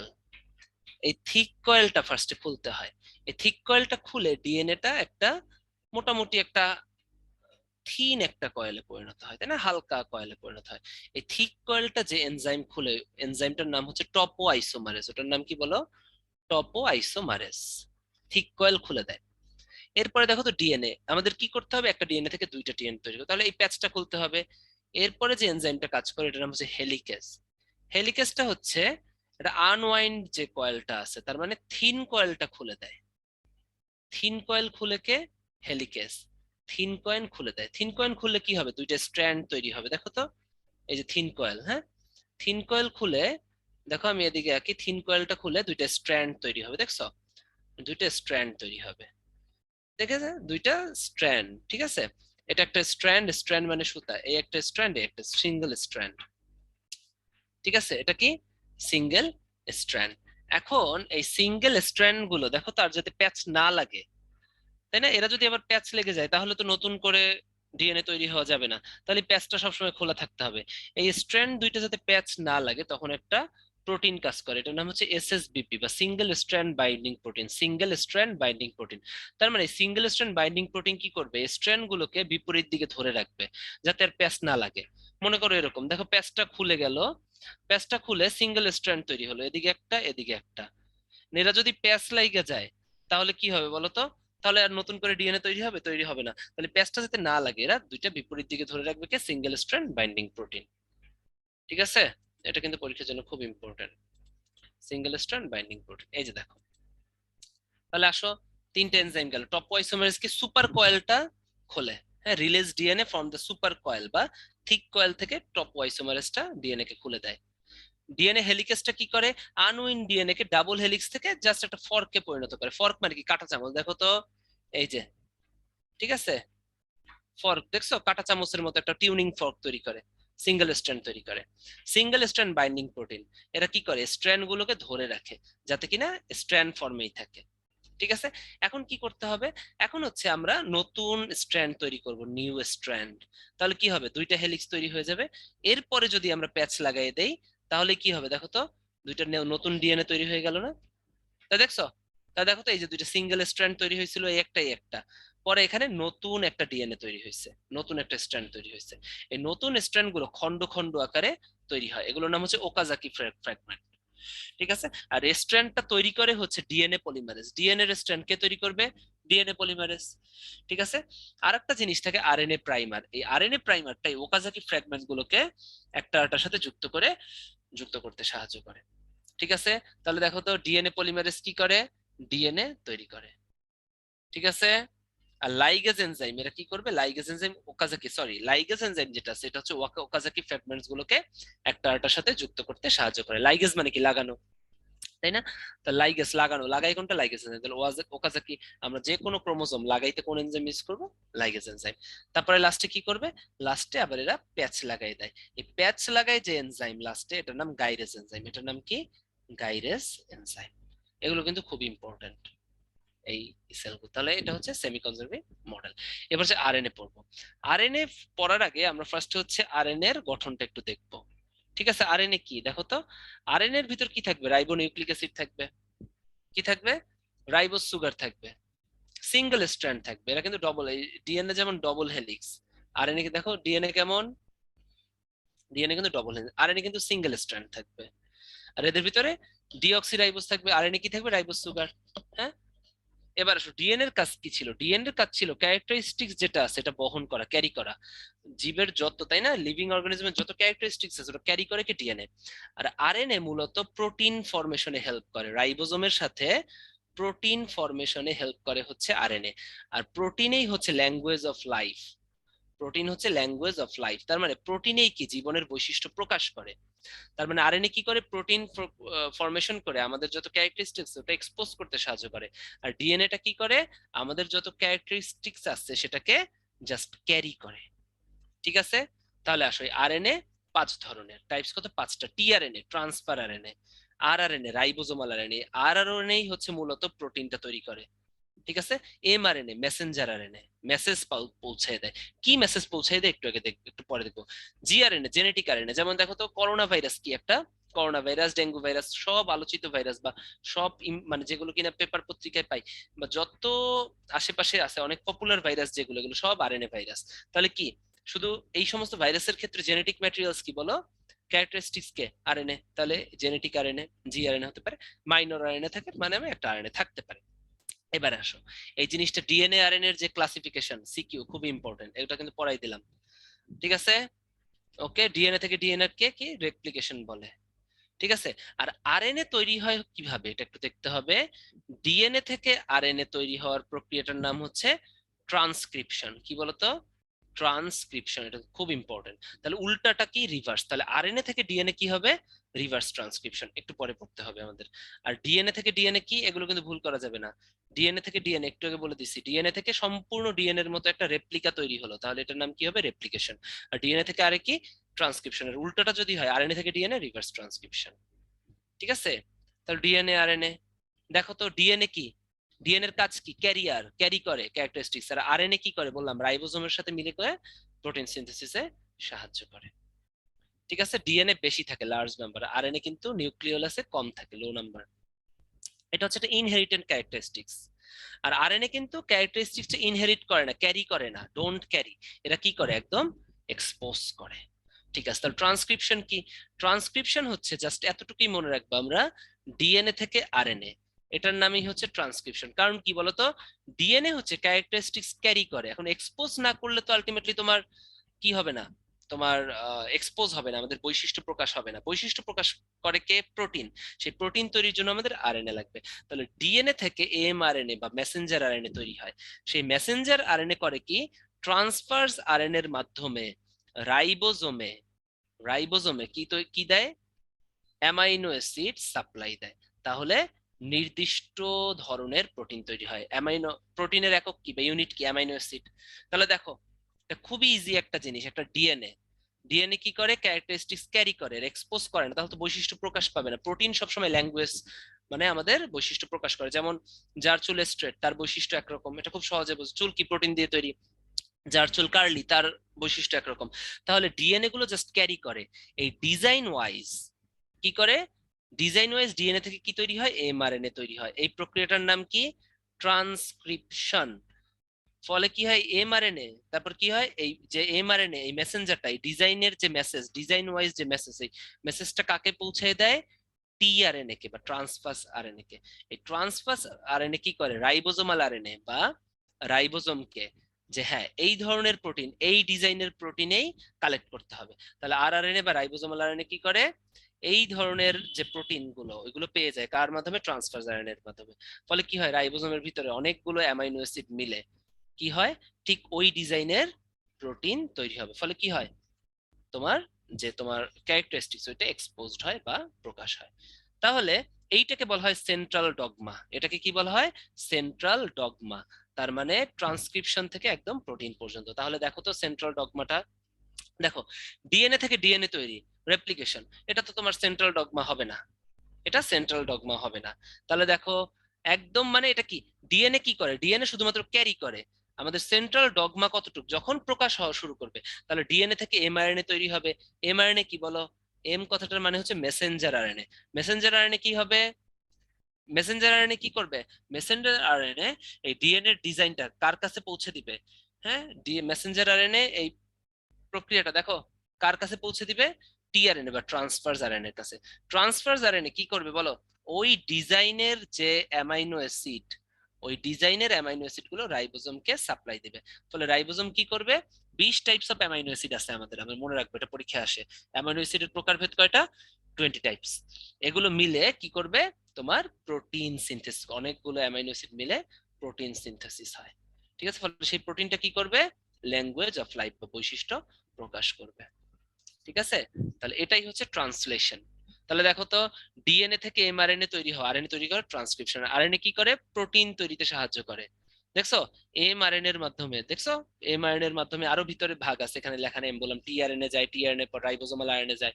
তাহলে আরএনএ থেকে প্রোটিন তৈরি হওয়া, একে কি বলা হয়, ট্রান্সক্রিপশন। ঠিক আছে, তাহলে এই জিনিসগুলো আমাদের জানতে হবে। ডিএনএ থেকে ডিএনএ রেপ্লিকেশন, ডিএনএ থেকে এমআরএনএ, এমআরএনএ মানে কি, মেসেঞ্জার আরএনএ বা আরএনএ যেটাই বলো, এটার নাম হচ্ছে ট্রান্সক্রিপশন। মানে মেসেজ দেয় যে এই ডিজাইনে প্রোটিন তৈরি হতে হবে।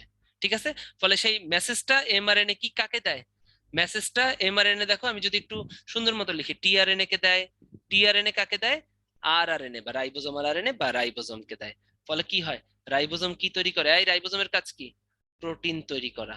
তাহলে সহজ কথায়, ঠিক আছে, এই এমআরএনএ থেকে যে একদম সরাসরি প্রোটিন তৈরি হচ্ছে টিআরএনএ আরএনএ এর মাধ্যমে, দেখছো এই প্রক্রিয়া।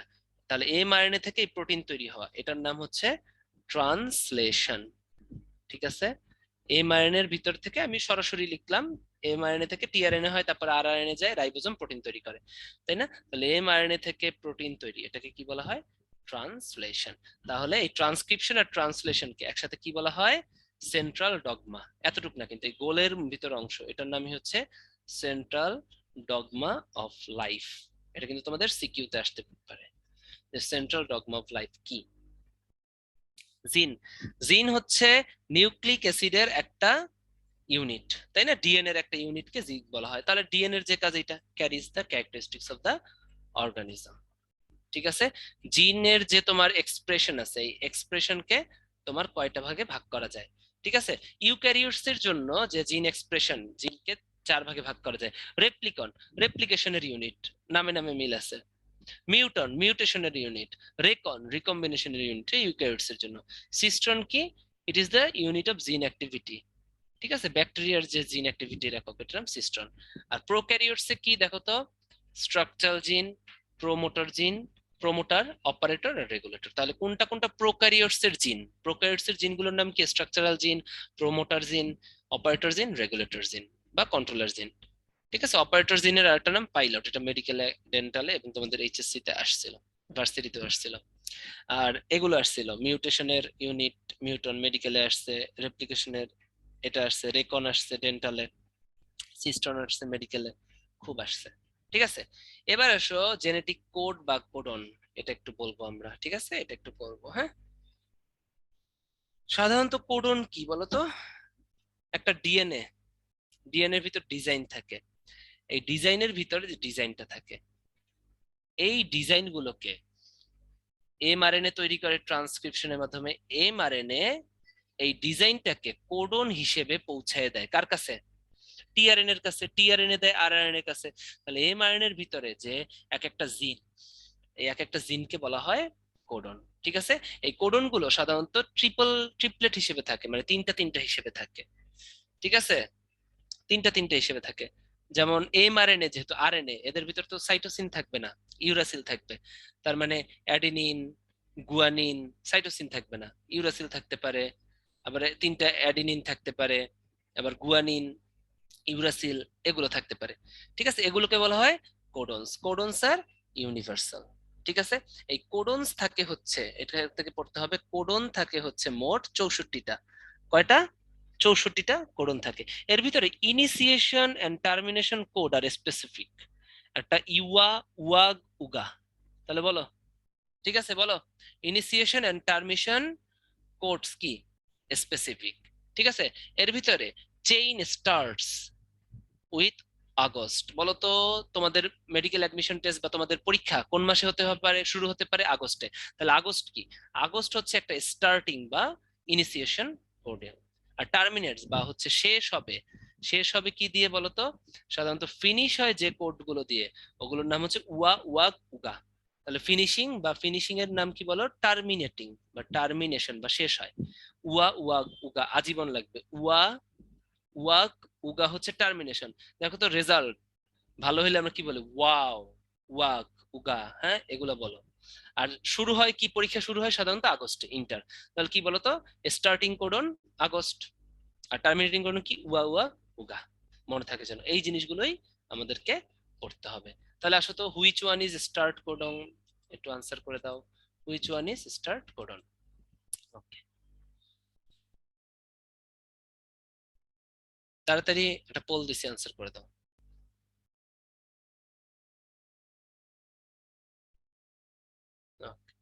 লাভলি, দেখো 100% তোমরা সঠিক উত্তর দিয়েছো। ঠিক আছে, ওকে। তাহলে আসো, আমি এখন একটা খেলবো, র্যাপিড ফায়ার রাউন্ড খেলবো। ঠিক আছে? একটা র্যাপিড ফায়ার রাউন্ড খেলবো, চলে আসো সবাই। দেখি কি পারো, বলো। সেটা হচ্ছে ডিএনএ থেকে ডিএনএ তৈরি হয়, ওটাকে কি বলবো? Transcription, reverse transcription, replication. Very good Nisarga, ঠিক আছে। এটা কি হবে? Chayan. Very good Radia. Ahnaf, replication. এখন বলো তো, ডিএনএ থেকে এমআরএনএ, ডিএনএ থেকে এমআরএনএ, এটাকে কি বলবো? অপশন দিব না। ডিএনএ থেকে এমআরএনএ। ভেরি গুড, এটা হচ্ছে ট্রান্সক্রিপশন। এখন বলো তো, এমআরএনএ থেকে প্রোটিন, এমআরএনএ থেকে প্রোটিন, এটাকে কি বলবো? ট্রান্সক্রিপশন, রিভার্স ট্রান্সক্রিপশন না translation? Very good Raida, Ahnaf, তো ভালো একটা ব্যাচ তাই নিসর্গ, এটা ট্রান্সলেশন। ঠিক আছে, এবারে বলো তো, উল্টাটা, এমআরএনএ থেকে ডিএনএ, এমআরএনএ থেকে ডিএনএ, এটাকে কি বলবো? Transcription, translation, replication, reverse transcription? Very good Ahnaf, Nisarga. Next, আশা করি তোমাদের হয়ে যাবে। এটা হচ্ছে রিভার্স ট্রান্সক্রিপশন। তাহলে দেখো, এই জন্য এই কথাটা তোমাদের একটু আগে আমি পড়াই আসি নাই। এই দেখ লেখা আছে, সেন্ট্রাল ডগমাটা কোথায়? এই দেখ, হ্যাঁ, এই এমআরএনএ থেকে ডিএনএ থেকে এমআরএনএ কে? ট্রান্সক্রিপশন। আর এটা উল্টায় যদি তুই নেস, তাহলে এমআরএনএ থেকে উল্টাটা দেখো, এমআরএনএ থেকে ডিএনএ, এটাকে রিভার্স ট্রান্সক্রিপশন। মেডিকেল ডেন্টাল ভার্সিটির জন্য খুবই ইম্পর্টেন্ট, তোদের এইচএসসির জন্য খুব ইম্পর্টেন্ট। ঠিক আছে, এবারে আস। তোমরা পরিচয় চাইছিলে, আমি আমার একটা নতুন পরিচয় তোমাদেরকে আজকে দিতে চাই। তোমাদের ব্যাচটা আমার জন্য খুব লাকি, আমি এই জন্য ভিডিওটা অন করে তোমাদেরকে একটু বলি।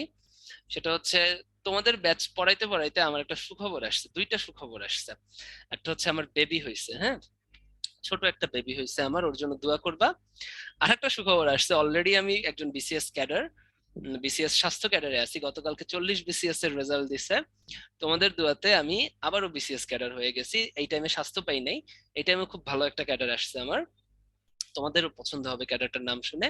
সেটা হচ্ছে বিসিএস প্রশাসন ক্যাডার বা অ্যাডমিন ক্যাডার। ঠিক আছে, তো তোমাদের ব্যাচটাকে আমি আসলে অনেক বেশি ভালোবাসি, আমার জন্য লাক ফেভার করছে। আমার বাবু আসছে তোমাদের ব্যাচে পড়াইতে পড়াইতে, তোমাদের ব্যাচে পড়াইতে পড়াইতে আমার একটা ভালো রেজাল্টও আসছে। সো আমার জন্য দোয়া করবা, তোমরাও ভালো করবা ফিউচারে, যাতে তোমরা অনেক ভালো করো। ঠিক আছে, তাহলে ভাইয়া তোমাদের সাথে ক্লাস নিয়ে অনেক ভালো লাগছে। যা পড়াইছি অনেক কঠিন একটা চ্যাপ্টার, আমি চেষ্টা করছি 100% তোমাদেরকে দিতে। তা আমার জন্য দোয়া করবা, তোমাদের জন্য দোয়া থাকলো। তাহলে আজকের মতো এখানে বিদায় নিচ্ছি। আশা করি অন্য কোনো দিন নেক্সট ক্লাস, যেহেতু ইংলিশ ভার্সন আমি নেই, নেক্সট ক্লাসে তোমাদের দেখা হবে। ভেরি গুড তারনিন, থ্যাংক ইউ তারনিন, নিসর্গ, প্রমা, যারা সবাইকে থ্যাঙ্কস। ওকে, আনাফ, রাইদা। ওকে।